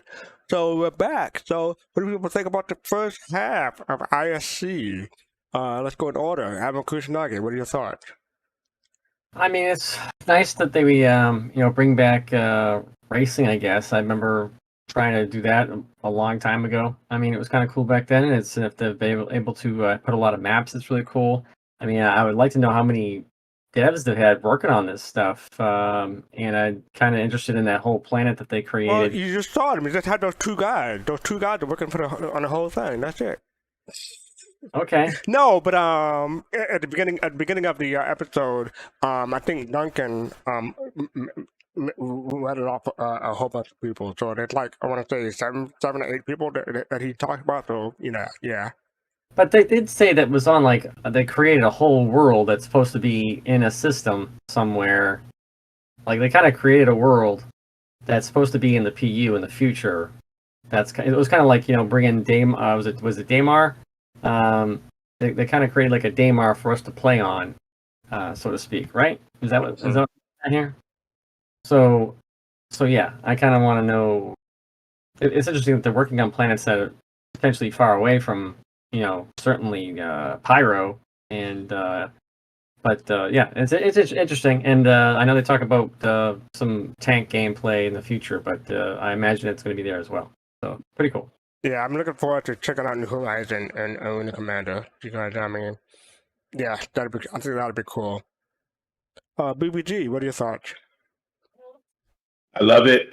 This is the next step that Sean Tracy talked about a little while ago in their Winter 2023 Arena analysis, that we were going to get a new faceplate on Arena Commander, but this is more than I hoped for. I'm very excited about all of these jump in and play opportunities with low risk, that contrast, jumping into the PU. It gives people that bump. To Admiral Kusanagi's point, it returns us to racing, hopefully in a way that's sustainable, so that community doesn't feel like, hey, is this coming or going? And this first half is really about getting excited for the expansion of these opportunities that are a healthy accompaniment to the PU, right? So that you can get in and out and have some fun. I like it a lot. Yeah, you don't have to spend 2 hours and like half an hour just wait for people to trying to gather. LS3, right. Okay, thank you for Kawadi, appreciate that. LS3, I think that was the name for the whole planet. So yeah, I guess there's no LS1, 2, and other LSs, but just LS3 in Arena Commander. So I think that's cool. Were you done, BBG? Sorry. No, I think you're right. No, ultimately the Murray Cup will run across 3 terraform planets, but green or LS3 is what we're getting, and I think it's a portion of what we had when we had racing earlier, just more fully fleshed out. So just very excited to see that. Yeah. All right, cool. 50 page. How about you? What do you think? Oh man, I like it. I like this addition to the game. I think Arena Commander is to be honest, unfortunately, has been a graveyard for quite some time. Yeah, that's the Um, thing. and I'm glad to see they're trying to bring some life back to it. Not just on the the excuse me, the fighting part, which we'll get to the later half of ISC, but definitely to this to the racing side. Now, with that being said, though, I would like to understand, the purpose of building out the whole planet. I guess, and can you get out the ship, go explore? I mean, they said that you can go down there. I mean, obviously you're not going to win a race, but they might have mentioned it in the second part, but basically they said that you don't have to worry about death of a spaceman and Arena Commander. right. But well, all right. Well, I guess we'll get to that part. So then I'll leave that be. All right, Pops, how about you? What are your thoughts? Oh wow, yeah. I think BBG and I'm right about this is a place where you can go. You don't have to worry about death of a spaceman. That's good. Also, it's going to have that testing element and the weather that they spoke about, which is great. So you're serving two purposes because you're testing for them, plus you're homing in on your own skills and the atmospheric thing. Going on. One of the things he did mention that I did like is eventually they said about adding engineering into this. Well, they did say that, yeah. Mm-hmm. And they're making a new test bed for a whole bunch of stuff. But go ahead. Yeah, so I'm just wondering how. I mean, if you're going to have engineering in there, I mean, I'm wondering how long these races are going to be to have have the need for somebody or engineer. I mean, I guess for people attacking. Is that what I don't think I don't think it'll be for the racing. It'll be more for the It'll be FPS. for the FPS fighting first. combat stuff. Okay. Yeah. I didn't know if it was for both or one. Probably it's for both, but more so for the FPS stuff, I believe. Yeah, probably so. But I thought that was really, really interesting. Besides that, it's great. Yeah, places where you can go because it kind of makes me think about what's the arena? The other one where we're supposed to be able to do Star Marine. Yeah, well, you can do that, and we don't have to worry about death of a spaceman. Things you can go in there and shoot them up, bang bang, and not worry about like I said, they're gonna have security post career inside Arena Commander, so people can practice that and not have to worry about it. But yeah, right. So that's really cool. Yeah. So let me. I'll talk afterwards then. Go ahead, first. No. Because actually, the second half will kind of go into what I was going to say. But go ahead. Okay. I just wanted to just give people a background on what we're looking at here. So if you look at if you go to the Galactapedia, you find information like this. So the LS system is a planetary system located in the UEE that consists of 13 planets, 1 asteroid belt, 1 F-type main sequence star, most famously home to annual spacecraft race, the Murray Cup. Its 3 habitable planets are all centers of tourism or scientific interest in their own right. Ellis is also a main thoroughfare for commercial travel and long-haul transportation of resources to and from the Sol and Terra systems. So you're going to see this I think we're going to see this a lot. Lines to land at the many rest stop stations orbiting the planet Wally or LS9 can be hours long during Murray Cup season. And when you look at green, specifically, it's the 3rd planet from the sun of the Ellis system. A warm oceanic world dotted with high-end resorts and small cities. Green is home to the most popular spacecraft race in the UAE, the Murray Cup. Each year, its resorts fill with racing fans eager to be close to the action. In the off-season, Green's economy relies on a steady flow of tourists who visit the planet to take advantages of its mild climate and immaculate beaches. So that's what they're. I mean, if they've got that system done, this planet done, I mean, that's what it's going to be eventually in the future. Now, I have a question, Admiral. I know we're supposed to have vacation planets where we can have recreation and things. You think is this planet supposed to be? I would think you're going to see 890s flying there. Yeah. Yeah. Green is definitely a vacation planet within the system. Absolutely. Okay. The only other thing I'd add very, very, very quickly is they talk about racing of different lengths. And what's going to be interesting is how far they take that endurance racing, right? 500 laps, 250 laps, and you could imagine engineering kicking in at that point, right? Pit stops, tweaking of vehicles. That would be very exciting. So lots of possibilities here. It'll be exciting to see some e-sport in Arena Commander too, because they don't have to worry about the servers or griefers and whatnot. Well, yeah. We'll see. Right. Mm-hmm. So some of the stuff that stick out to me was to talk about the lobby system, the new lobby system, the new UI and diegetic. That's good. Multi-crews, you can just jump straight in. You don't have to worry about parking or getting close to anybody. You can just click on someone's ship and just jump straight into their turret. The different speedways, different Vanderbilts, different raceways and stuff like that, they just updated.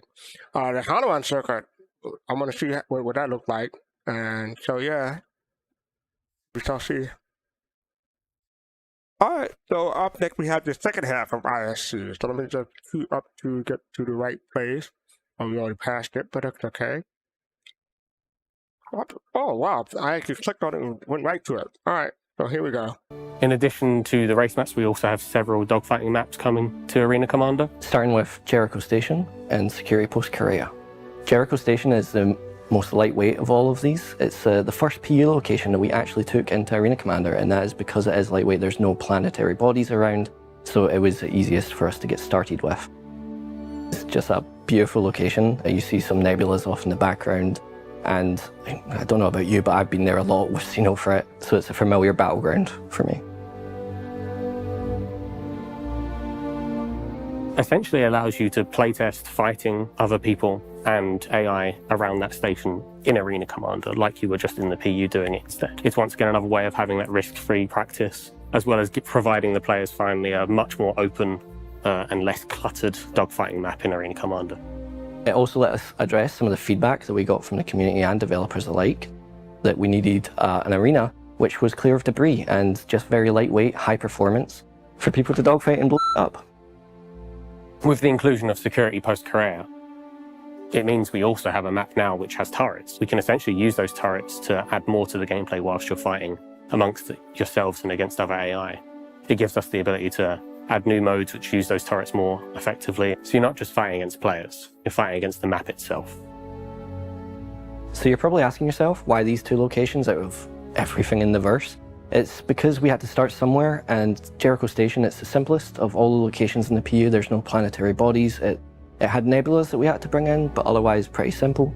With everything that we take from the PU, it's to address these challenges. We want to overcome these, so right now it's not a simple copy-paste job, but hopefully in the future this pipeline that we've made is a lot faster, and we can get a lot more maps from the PU, and this is just the start.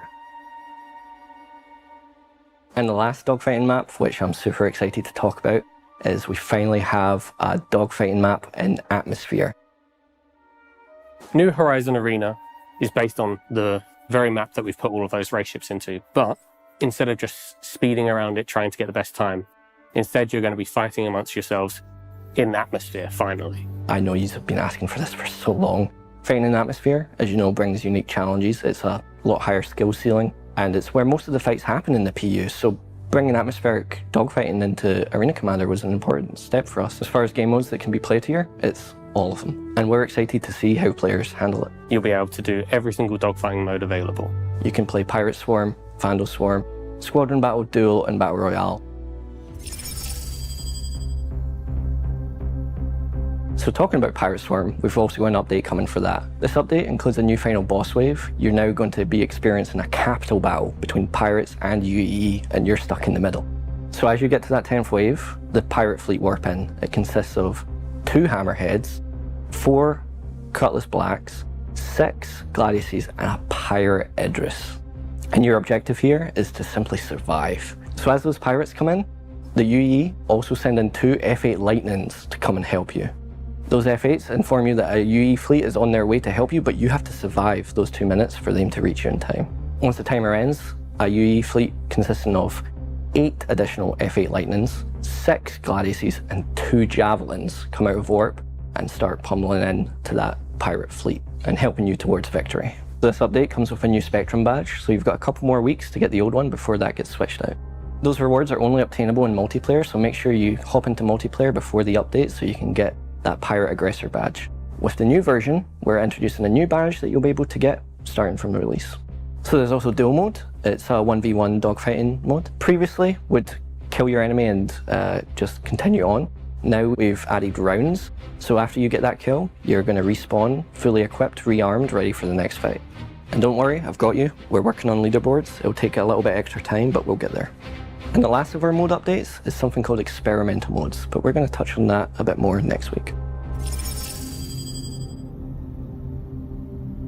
So there's a few more additions coming to Arena Commander, including the Def Cam and Def Recap. You'll be able to view the action after you die rather than it point to the ground. This new Def camera will point out your opponent rather than being this static camera that just zooms off into the abyss.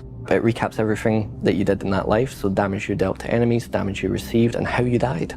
We're also iterating on the scoreboard, so we're adding right-click options so you can mute, add friends, add squad up together using the new lobby system.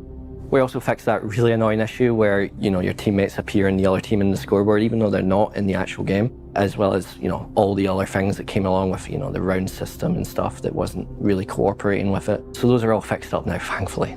We've also updated scoring, so now the score will change based on the rating of your opponent, so you get more reward if you're killing, the rank 1 player versus someone that's brand new to Arena Commander. Repeatedly killing the same player is going to give you less score to, stop that cheating going on. And if you try to leave a game early, it's going to give you an early leave or punishment. So that's just some of the goodies we've got coming with 320 in dogfighting and racing.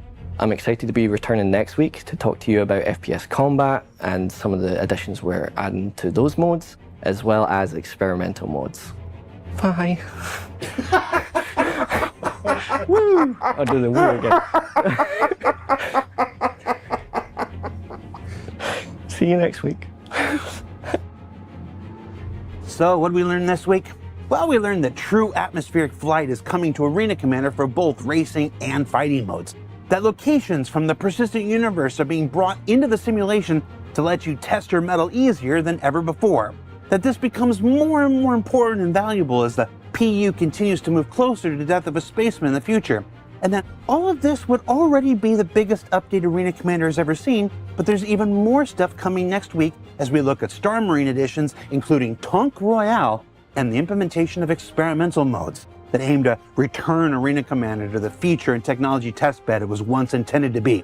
And then, back in the PU, I hear there's a Jumptown going on at the moment. Oh, I sure hope it's safe. For Inside Star Citizen, I'm Jared Huckabee. Thanks for exploring the process of game development with us, and we'll see you all here next week.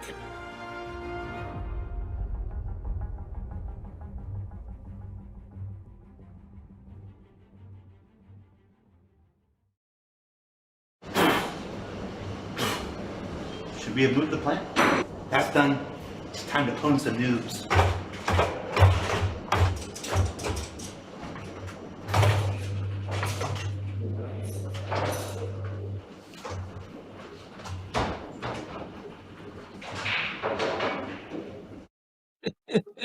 Oh, That's about right. Gonna own some noob just the same way he did. All right, so let's go and free for all. Anyone have anything to say about the last half? What did we learn this week? Don't say bye. All right. Anything else, Pops? Yeah, I second that. Yeah. Grown men don't, no. Mm-mm. Didn't know that. Yeah, that kind of threw me off. But now I forgot everything else I was gonna say. Want to come back to you then? Let me see if I can remember. Yeah, come back. I think what you mean. I think what you mean to say, Popsy, is he had an awkward moment that many of us sometimes do, and yeah, I don't really want to. Yeah, exactly right. I'm not being critical on the young man because I've done it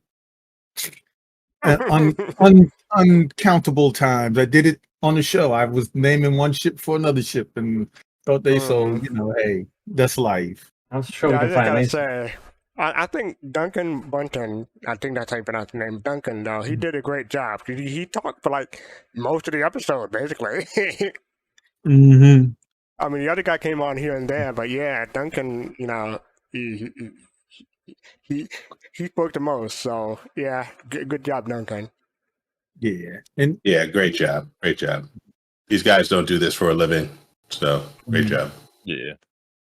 Like I said, Yeah. it's difficult to get in front of a camera. You know, it's not sure it's is. not easy. Especially when you're not used to it. You know, but back to the as far as the information of what they talked about with the updates to Arena Commander, as I was going to say earlier. I'm still kind of like wondering, because I know haven't heard too much talk about it. I've heard it kind of like peeks here and there about theaters of war, right?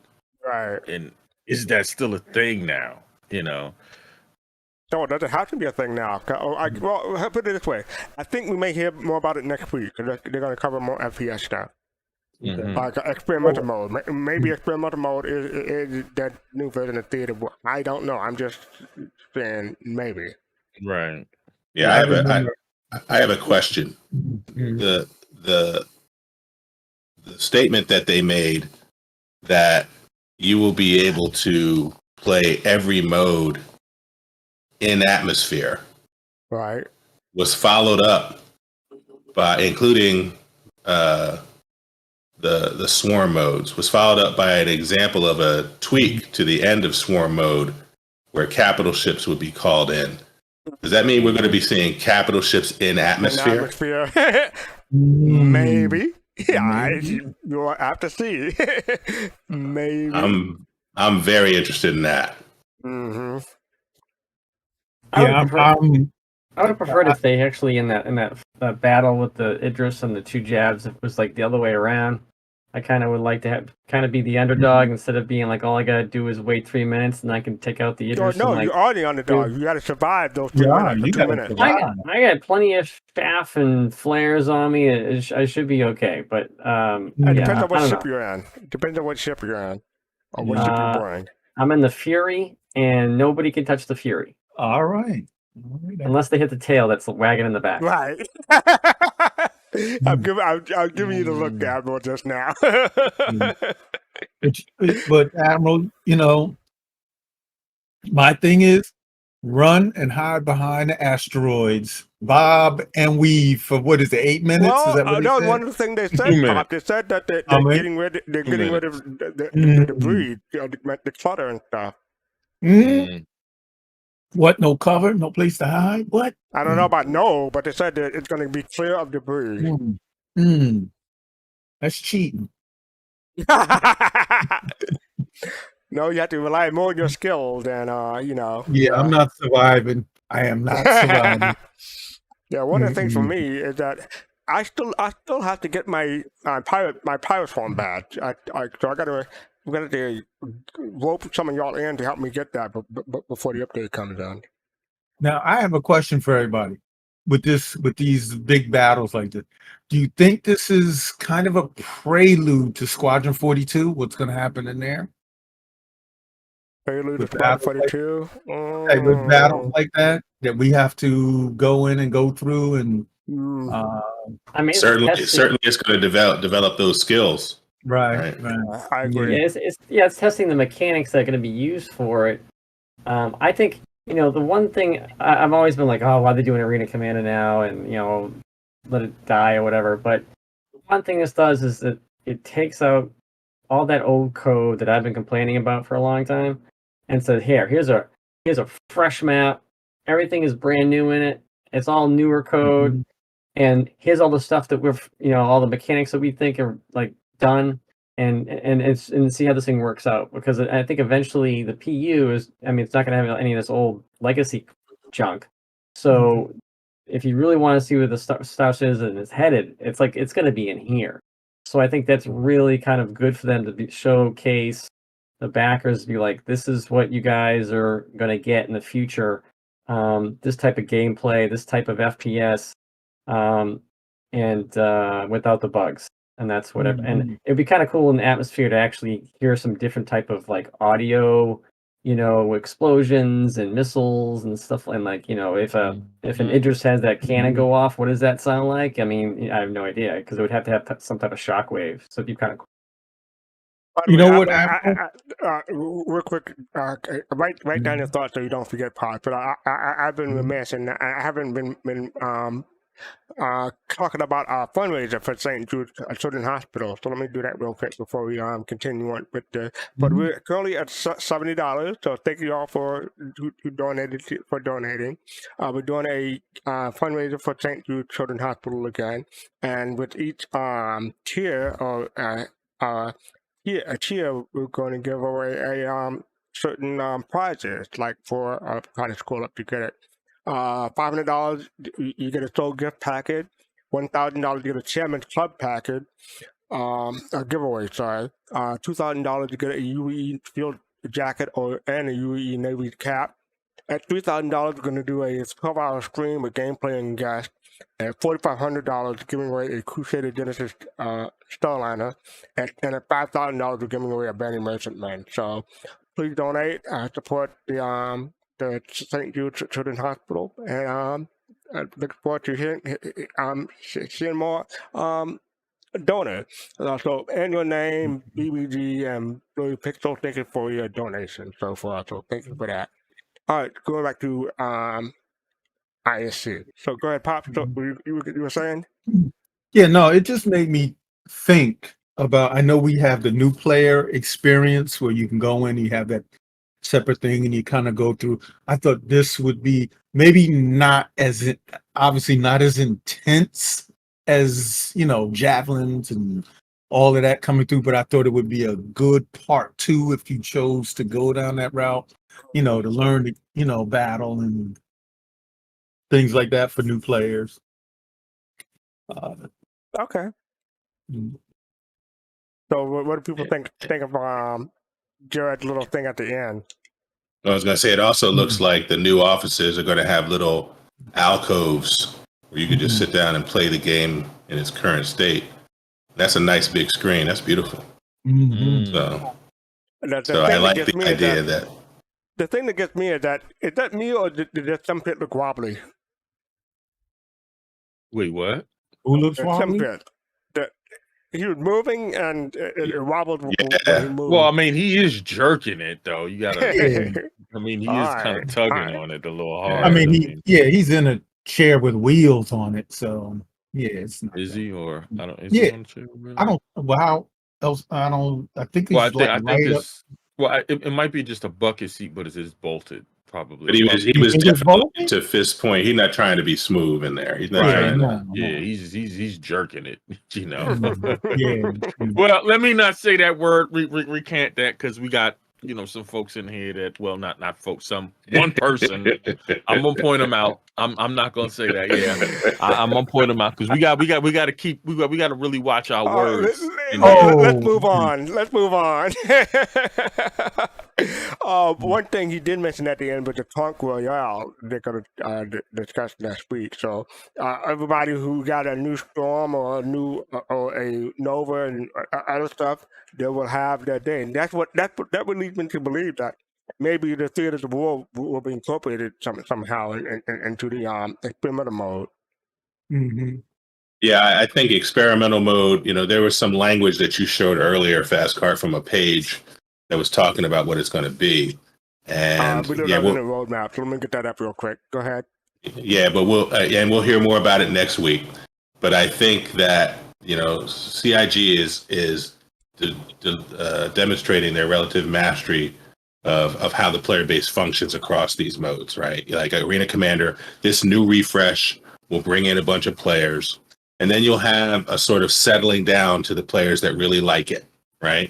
Mm-hmm. And in fact, they'll settle into certain modes. But if you keep doing experimental game modes, right, and you can see where it says there, the modes range from simple twists on current modes to entirely new modes, allowing for rapid iteration of game modes to be put in players' hands faster, but also allowing all teams to gather vital analytics for specific activities, to try different things. That is what will keep people coming back again and again to Arena Commander to see the newest, latest. And I do think this is the iteration of Theaters of War. I don't think we will ever see Theaters of War, but the ideas in Theaters of War will be expressed through these new modes. Right. See, that's what I'm trying to get at. Yeah. I got the page up again, but come on, Arena Commander. This is from the Roadmap Roundup. Arena Commander experimental game mode. These limited time game modes ranges from simple first to current modes to entirely new mode. This initiative will not only allow rapid iteration of game modes to be put in players' hands faster, but it will also allow teams to gather vital and analytic data for specific activities, equipment, vehicles, and in-development features. So, yeah. And I just have one last question. Was that an Aegis chair he was sitting in? I think that's probably a normal game chair, but it just has your customized name in the back. Stitching, yeah. Because you can get them, no Pops. Yeah, you can get them from places. Yeah. Yeah, I would check that out too, Pops. I was like, wait a minute, Aegis chair? Yeah, They have an Aegis chair? Okay, I'm just thinking maybe it's going to be in the store. Maybe what? No, no. Bhaskar, you and Admiral Kusanagi and the video referenced these badges. Where can you see these badges? You go in your profile. Let me look it up real quick to get it online and get it out so don't feel perfectly wrong. So Web-based industries, go to your profile, go to settings, go to account, go to settings. Then it'll load up, go to overview. Make it overview. Nope, not overview. Profile. Setting profile. And then, there's a drop down next to display title. And display title will have your badges. Okay, so the badges that are available to you given what you've done. Okay, very good. Do you think that Thank you. they'll put that into a bar of ribbons? We'll say ribbons as like medals, like eventually that you can wear on your uniform or something like that. I think that's just for Spectrum. I think it's just for Spectrum. No, but like say you want to put a patch on your jacket, and you're like, oh yeah, I got the medic patch because I did that video game back in the day, and that's what that is. I don't think so. Remember that video game? Possibility. I'd love to see these become items you could put up in your hat. True that. That's I just want to mention that you'll see that we get some more money for the donation for the St. Jude's Hospital, and I was very happy to donate to that. But I also heard that if we get over 10,000 people, maybe we'll have a hot tub Soul Citizens event. So that's what I'm hoping that happens. The views and opinion of Admiral Kusanagi do not represent the views and opinion of Soul Citizen. need to nip that in the bub real quick. Anyway, that was from ISC. Right.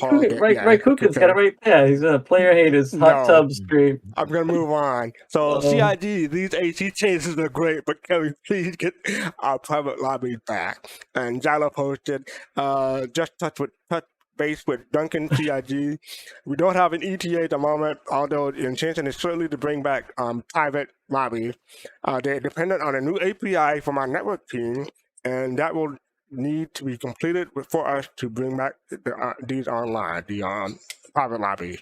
We're looking forward to sharing more information as we have it. So people who are missing private lobbies, they want to get those back, but there's no ETA about it so far. All right, so I wanted to get that out of the way before we get to our Machinima. This is from Dark Media. It's going to be a long one. It said 25 minutes, but I'm going to cut it off at 21 because they have a song at the end, and I don't want to get a copyright strike or a DMCA or whatever. So, yeah, I'm going to cut off at 21 minutes, but this is from Dark Media called Invictus 2953 Special News for Star Citizen and Civilians. So grab a drink, grab a snack, and enjoy.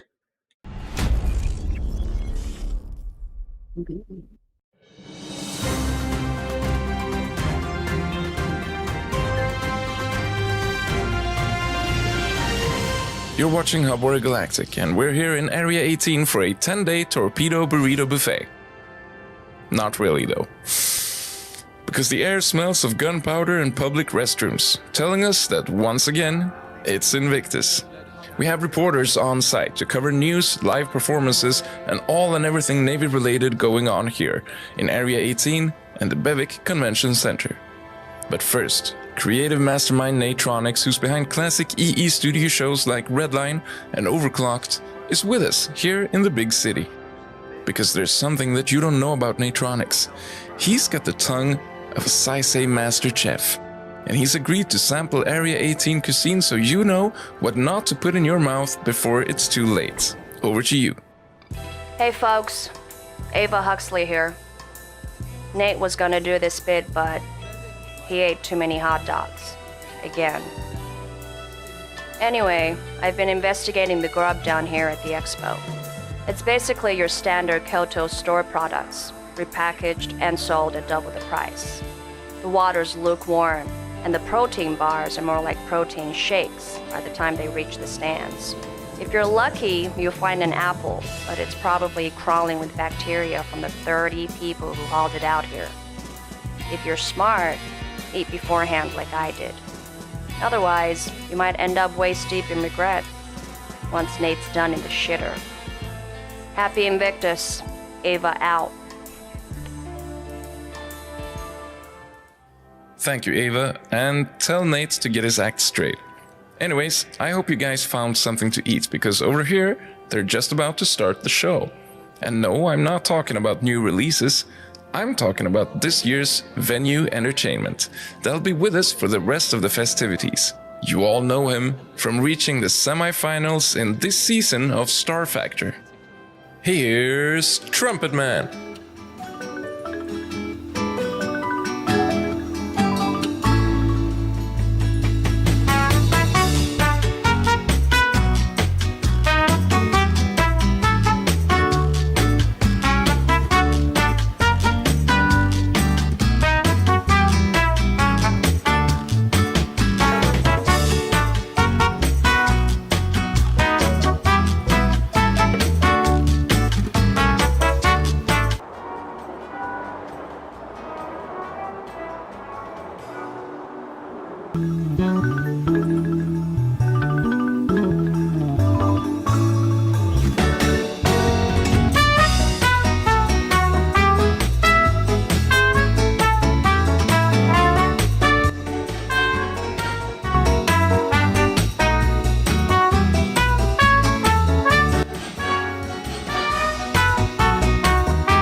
Oh, hey.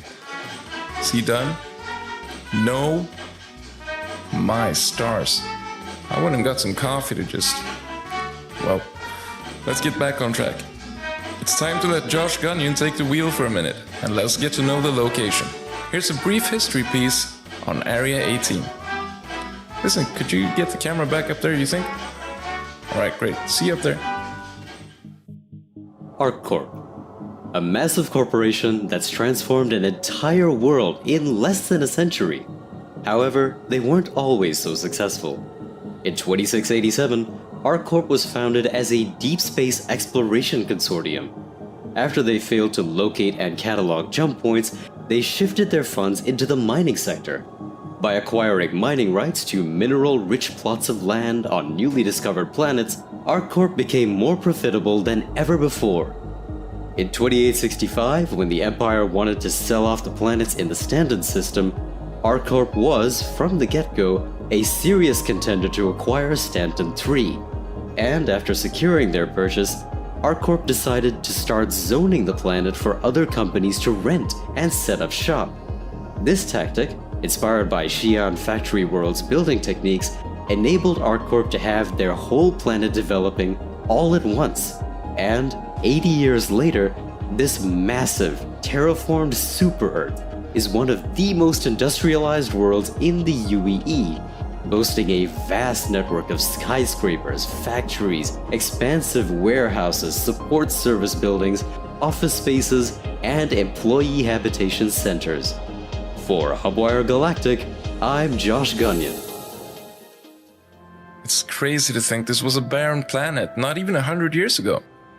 But if I try to figure out how they did that, I won't be able to sleep tonight, so I'm gonna do like I do if I drop my burrito, accept and move on. That burrito, though, I'll never get it back. Boom! Mox! Everyone, this is Mox. He's an, what do we call you? An avid showgoer? Mox, are you, would you be able to do an interview? Okay, let's go do this thing. Great, all right. We'll set up Mox for an interview, and we'll be right back.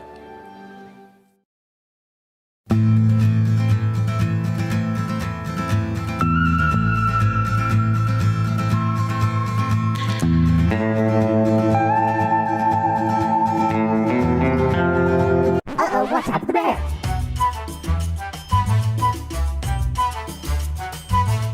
Wow, Blaster, Roundup, be the quick jockey. It's yours today. I'm the blue, orange, red, and teal. Look how much security likes them. Buy. The prophecy was for 4,000 years ago. You are the chosen one. You must buy. Sacrifice.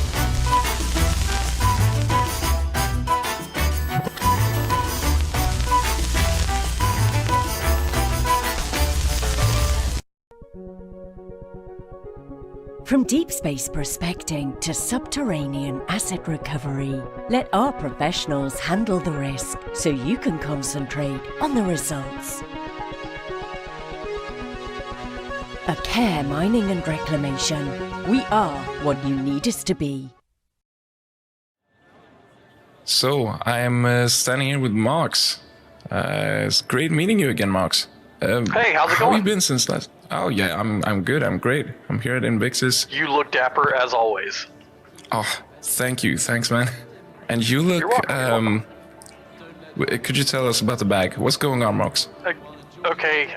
So I was in the middle of a salvage operation, and there was a problem with one of the boxes while the cargo bay was open in space, and my tractor beam pulled it. They've got these new safety helmets that inflate over your face. That way you don't, die when you're out in space all of a sudden. The problem is they are really good at adhering to your skin, and I mean it's tight. Let me tell you, but the air in here is fresh. I mean it is like pure oxygen. Oh, that's not perfect. that stuff that's going to make you loopy, so I guess it's not really pure oxygen. But I mean, it doesn't smell like tinfoil, which I'm told it looks like, but I can see it's just kind of, it's just kind of stuck. I mean, okay, it is on here, let me tell you. It really, I could just see all over the place. Oh, okay. I mean, the field of vision is great, let me tell you. I believe you. I believe you. How you been, man? Haven't seen you in a while. Yeah, I've been great, but I haven't seen you since IAE. You said you were going to win a ship. Yeah, you were going to try winning a ship from like a competition where you were going to get blown into pieces, or what was going on? Oh, well, we just kind of bought a piece of junk to get us up there to get blown away. And but the good news is we got a cutter out of it. Me and my friend got into it, and we started doing deliveries. Like you do with a little ship like that, and we landed on Hurston, and I went and got the package, and when I got back he was gone with the ship. Oh no. Anyway, I lost my license for delivery, and that was terrible, but got a new job, so As what? Doing what? I do salvage now, and it pays really, really well. Look, I've got shoes, and I've got a nice shirt. I can see jumpsuit, that. Look at you, Mox. This is probably, barring the stuck bag on my face, it's probably the best you've ever seen me. So, that's a good thing. It is, actually. And, this is the best I've ever seen. Yeah, salvage is really good right now because, there's, you don't have to buy any contracts. Nobody's guarding the salvage out there. You know, you can just go out, scrape a hull, come back in, sell the stuff. It is great. So, you know, as long as nothing changes with salvage, I am in it to win it. You know, Mox, I hate to rain on your parade, but, you know, we do a lot of stories here on Hubwire. Yeah. That's kind of your job. A lot of those salvage sites are actually guarded. What? Yeah, what do you mean? What do you mean they're guarded? No, I mean they're old battle sites, and yeah, it's garbage, man. Nobody wants that stuff. What are you talking about? Yeah, but a lot of those are like very recent, and you are bound to get attacked by people who are guarding the loot. Pirates could have gotten yeah, it's old garbage, man. Pirates want, like, you know, cargo freighters full of, like, stuff. This is garbage we're talking about. I think if you want to find... Okay, Mox, you do your thing, but if you want to find wrecks that are actually worth anything, you're going to have to find fresh wrecks. Oh, I've got a crew that I'm on. You got... Oh. And, you know, they scrape the things, and I open up the bay, and we move the boxes around. That's how the salvage thing works.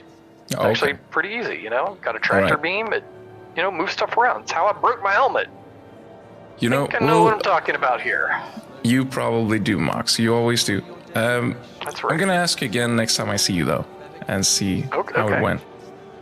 All right, so we're going to have to let you go. We're going to have to continue on with the show. And how will you... I need to go to the hospital to get this thing taken off. So that's what you're going to do to get the... Because you need a helmet for your salvage operation, right? Well, I do need a new helmet, yes, but I can afford a new helmet because I'm making money. Yeah, it's not as impressive as you make it sound, but that's great. I'm glad for you, Mox. Sorry. I'm sorry. You have shoes? Look, I'm so I happy buy for food you. now. I don't like steal it off of you know, the little I'm so carts happy you can buy food and don't have to steal it. Great. There's a little problem though. You can't eat it, but I mean that's you're gonna have to go to the hospital. med bay to get this thing taken off, and then I can eat. Okay. Okay. I hope you want to talk to us next time again. I'm sorry if I do. offended you. I always want to talk to you. Great. All right. You're very dapper as always. See, I can see. Yeah. Yeah, you can I'm surprised you can't see me. What does this thing look like? Do I look dumb? No. It just looks like you a look clear bubble to me. It looks transparent as ever. I can see your features very well. Okay, you're looking good, Mox. Don't worry about it. All right. I mean, I feel like I've got a fishbowl on my head, but you know, as long as it doesn't look dumb, fine. I guess I'm okay. That's good. I'm okay. All right. I'll see you later. All right, man. It was great talking to you. I look forward to seeing you on the news. Great. All right. See you. That was Mox, everyone. A seasoned visitor to Invictus and the IAE Expos. We're always glad to see him and know he's still going. But now, it's time to check out the new releases. And after that, we have a special guest with us. So stay connected. Down here on the showroom floor, almost every conversation is about Misk launching Mirai, a subsidiary of the Misk brand, meant to take Fusion City's ship design to the next level. Big news, but the new arrivals on the show floor are tiny. The Mirai Fury and the Fury MX are both small enough snub fighters to fit several of them in a ship like the Freelancer Max.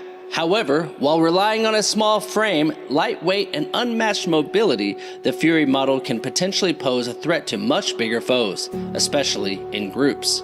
Over at RSI, we could see the Lynx rover. And even though it's a rover that has been publicly known for some time, RSI have never actually displayed it except for some select VIPs, making this year's Invictus show its public debut. Also, Tumbril have let us know that they are working on a new heavy concept tank called the Storm. So big news this year with Mirai entering the market, but smaller news on the show floor. And if you are one of those people who always has your wallet ready for something big, I guess you could always get Mirai's 12-ship Fury package, offered only to VIPs. The only problem is, you also need 11 friends. For Hubwire Galactic, I'm Mason Watts. Mirai just sounds great. And did you know in Japanese it means future? Surely there's a team of designers in Fujin City who are super excited about their new positions at Mirai. and I'm sure we'll soon get to see more concepts coming out in no time from the MISC subsidiary manufacturer. Now we're joined by Core 5 Air from Atmo Esports, who's getting his crew ready for the 5th race of this season of System 7. Hey, hello. Core 5 Air, race number 5 is taking place right on the same day as Drake's DefenseCon. Is Atmo opposing Drake trying to be part of the Navy celebrations? Hey Oliver, how you doing? Just off the bat, no one calls me Core 5 Air, mate. It's actually Corsair. So, but it's really nice to talk to you, and yeah, I'd love to answer your questions. And Atmo Esports being opposed to Drake being involved. Look, we've never been biased to any particular manufacturer or organizational group.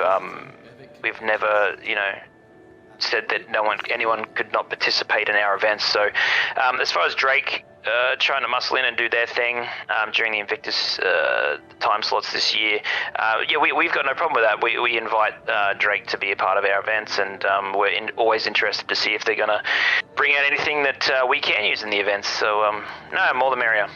With the System 7 Racing League wrapping up in June, what can viewers expect to see during the run-up and the final race in Lorville? Yeah, you're going to see some changes coming up this year. There's been a lot of construction in Lorville over the course of the last few years, and a few things have changed as far as the course route. So we have been doing some testing, and we are using the traditional map course route that we have had in the past, but we're actually going to do a bit of an addendum coming up, which will be released shortly, just to look at some of those changes that have happened in Lorville. Lorville is one of my favorite races, having the dynamics building in the background as you come into the final finish line for the entire tournament. It's a grand view, something that we love putting into the broadcast because it really creates some awesome vision and a little bit of entertainment for the viewers. And obviously with our final race, traditionally we are able to incorporate multiple vehicles in the race as a bit of a medley of different race vehicles that we've featured over the course of the season. So the final is always exciting. It's a bit of a team. It's got more of a team aspect to the races as opposed to the rest of the season, and you can see there's a lot of room for error and mistakes, which actually creates a fair amount of excitement for the broadcast and for the viewers, mate. So we're really looking forward to the final coming up soon. What do fans of Atmo and your affiliates have to look forward to after System 7 wraps up? So yeah, we Hearst and Hurtlocker is usually the next on the cards after we have what we call our Grey Cat social event. We have quite a fun little Grey Cat. We get the PTVs out and go for a bit of a spin. We have a surprise course and load up a bunch of competitors into one of our Atmo Esports transport ships and take them out to kind of a secret location and run a bit of a surprise course. They get the map course route delivered to them on the day, so they don't know what the course is. And we usually we run that in July every year, so you'll see that coming up. And then after that, like I just mentioned, Hearst and Hurtlocker usually happens as well. But this year we are giving Hearst and Hurtlocker a hiatus as we develop some new tournament styling that we would like to apply to the tournament.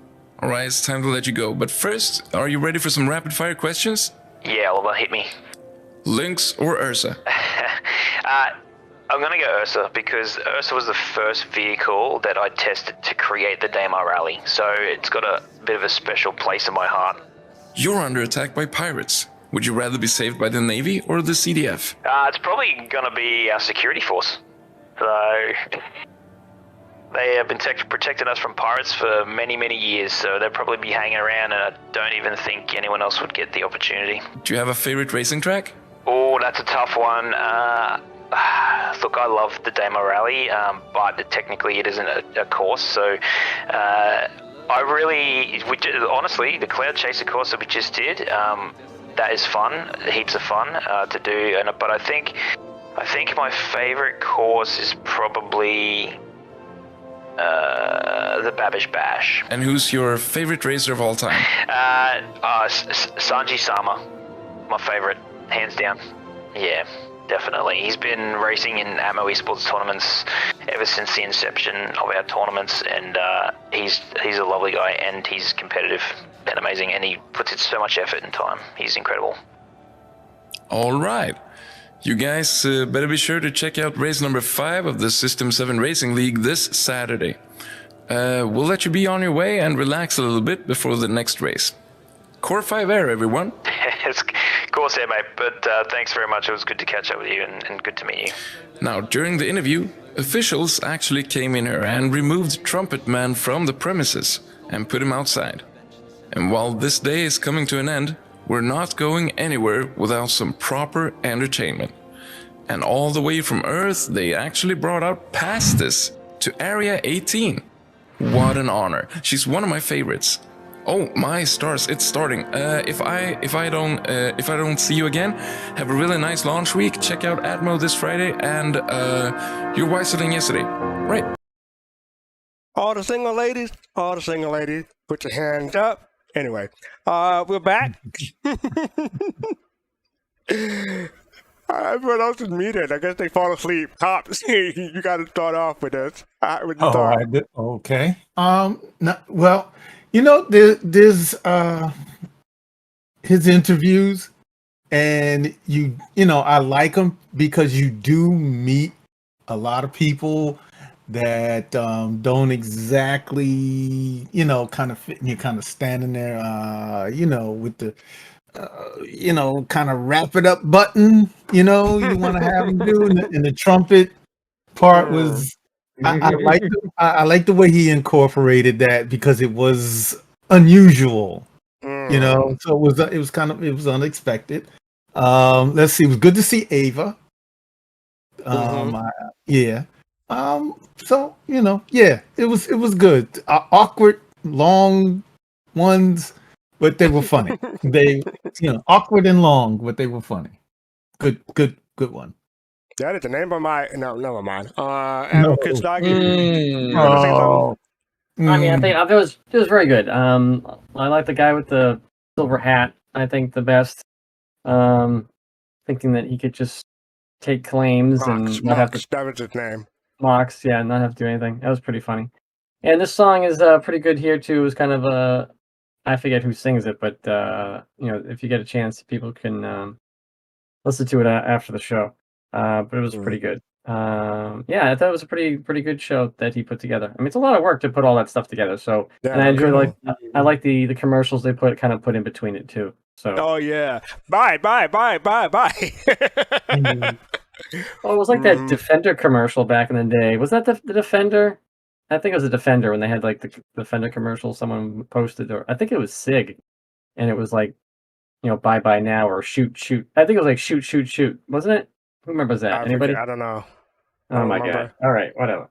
That's all I got. May I ask a question? Oh, go ahead, Pops.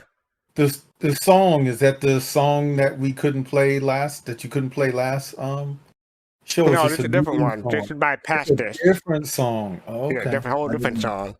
Okay, I have to listen to that. As a matter of fact, Dark Media put out a video with just the ending, just them singing the song. But yeah, Pastis, War on Love by Pastis. But yeah. Okay. Who's next? BBG or Fifth Face? Yeah, I'll jump in real quick. Once again, production level very, very high. It's clear that he's got a great team working with him to execute on these things. Admiral Kusanagi stole a lot of my thunder in terms of, well, although I don't know what his shoot video he's talking about is. Oh no, see, I gotta find it. His Divine Shadow mentions it. I'll find it right now for everybody to enjoy. I'll research that for the group. But I can tell you that this the first thing I saw was not this long version. The one you just mentioned, Fast Cart, was the first thing I saw. Oh, you saw the music video. Which I saw the music video, and I went, "Wow, that's really, really good." And then so it was good to be able to see where that came from.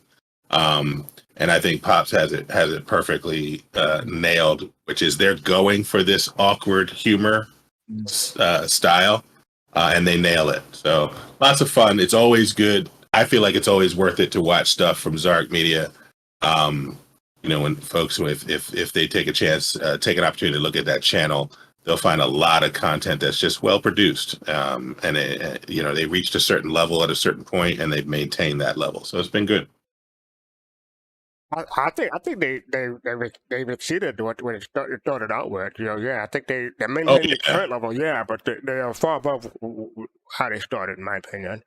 Absolutely. The fish face. Oh, well, definitely, like everybody else has said, top-notch quality production. I really enjoyed the mouth trumpet. That Hilarious. came in. Yeah, it was hilarious. The whole use of with the camera, system in the game, and getting those funny faces. I do agree. I'm glad he kind of does these interviews where like you said, so some of these characters that he meets in the game, you wish you had that wrap it up button, like, hey, listen, check it out. I got to go. But but it's cool. Oh yeah, by the way, yeah, definitely. I'm wondering if Abe was venturing off into a new endeavor, food tasting. I gotta talk to Nate out there, Natronics, which is pretty cool. You never know. And shout out to Core 5 Air. Core 5 Air. Oh yeah. That's his new name. I gotta. Yeah, that's a good one. I was like, Core 5. Wait a minute. Because he had me thinking for a minute, like, wait, have I been saying it wrong? I'm the same way. I'm like, wait a minute, is that really how you pronounce it? Because he's a news guy, so you would think he would know better, right? I'm like, wait, okay, yeah, but okay, great job, Zark, great job. Good job. Yeah, Trumpet Man for me, I'm like, okay, I don't know how they did that. I'm curious for the behind the scenes. I want to see how they did that. But okay, I appreciated the Area 18 history that they did in the middle of this thing, and those two commercials. I thought that they were great. But that first one with the three guys and two people, that left me confused. Let me see if I can find it real quick. But that first commercial left me confused. I don't know what was going on there. What else? The bye. Yeah, I mentioned that already. The camera works though. Those quick and seamless back and forth thing.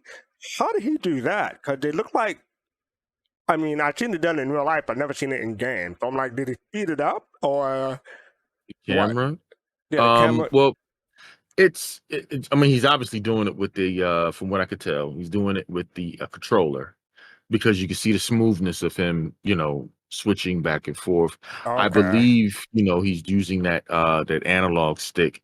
He's just really perfected it to be able to go back and forth. Okay, he programmed it basically. Okay. Yeah.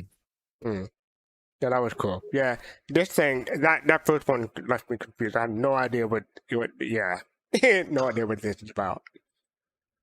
Well, yeah. All right, so yeah, that is the Machinima this week. This is from Dark Media. Invictus 2953 special news for Star Citizen and Civilian. But yeah, that's that. Once again, pause real quick. Once again, we're doing a fundraiser for St. Jude Hospital, for St. Jude Children's Hospital. Right now we're at $100. Thank everybody for donating so far, kicking it off right. So yeah, that's cool. Thank you very much. For podcast Saturday, we're having Soul Voices at 3 p.m. Eastern, 7 p.m. UTC. That's where you get to come in and talk one-on-one with Griffin about different things going on in the community. We cover stuff from the spectrum, from Reddit, and sometimes something from the industry in general. That's at 3 p.m. Eastern, 7 p.m. UTC. That's followed by Captain Table. Fitchface and I were on the previous Captain Table last week. Check that out. 6 p.m. Eastern, 10 p.m. UTC. That's followed up by Relay at 9 p.m. Eastern, 1 a.m. UTC. So that is PodSat, a podcast Saturday. As for Sunday, we're having a show update, 319 update. So that's everything about 319. Hopefully it'll be in. No, probably not. Won't be in the live test service by then. But people will talk about the preview and everything. So that should be a good show.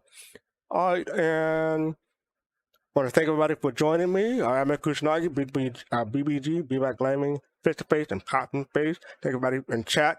Yo-Yo Meg, thank you for the raid earlier. And I think that's it. Yep. So I'm going to become a Soul Citizen Soulmate, Soul Citizen membership has privilege. Hit the join button on YouTube. Follow us on social media with Soul Citizen with an S on it everywhere. You can buy merchandise like what I'm wearing now. Hit the link below. Hit like, subscribe, follow, and hit the notification bell to get notified when we're live. And I think we are waiting. Well, DK put up the Vang Fang. So let me see if I might not have the right one. Okay, we're waiting Blasphemous. My bad. We'll be waiting Blasphemous. Well, thank you for that. And with that, peace, love, and soul. Take care, everybody.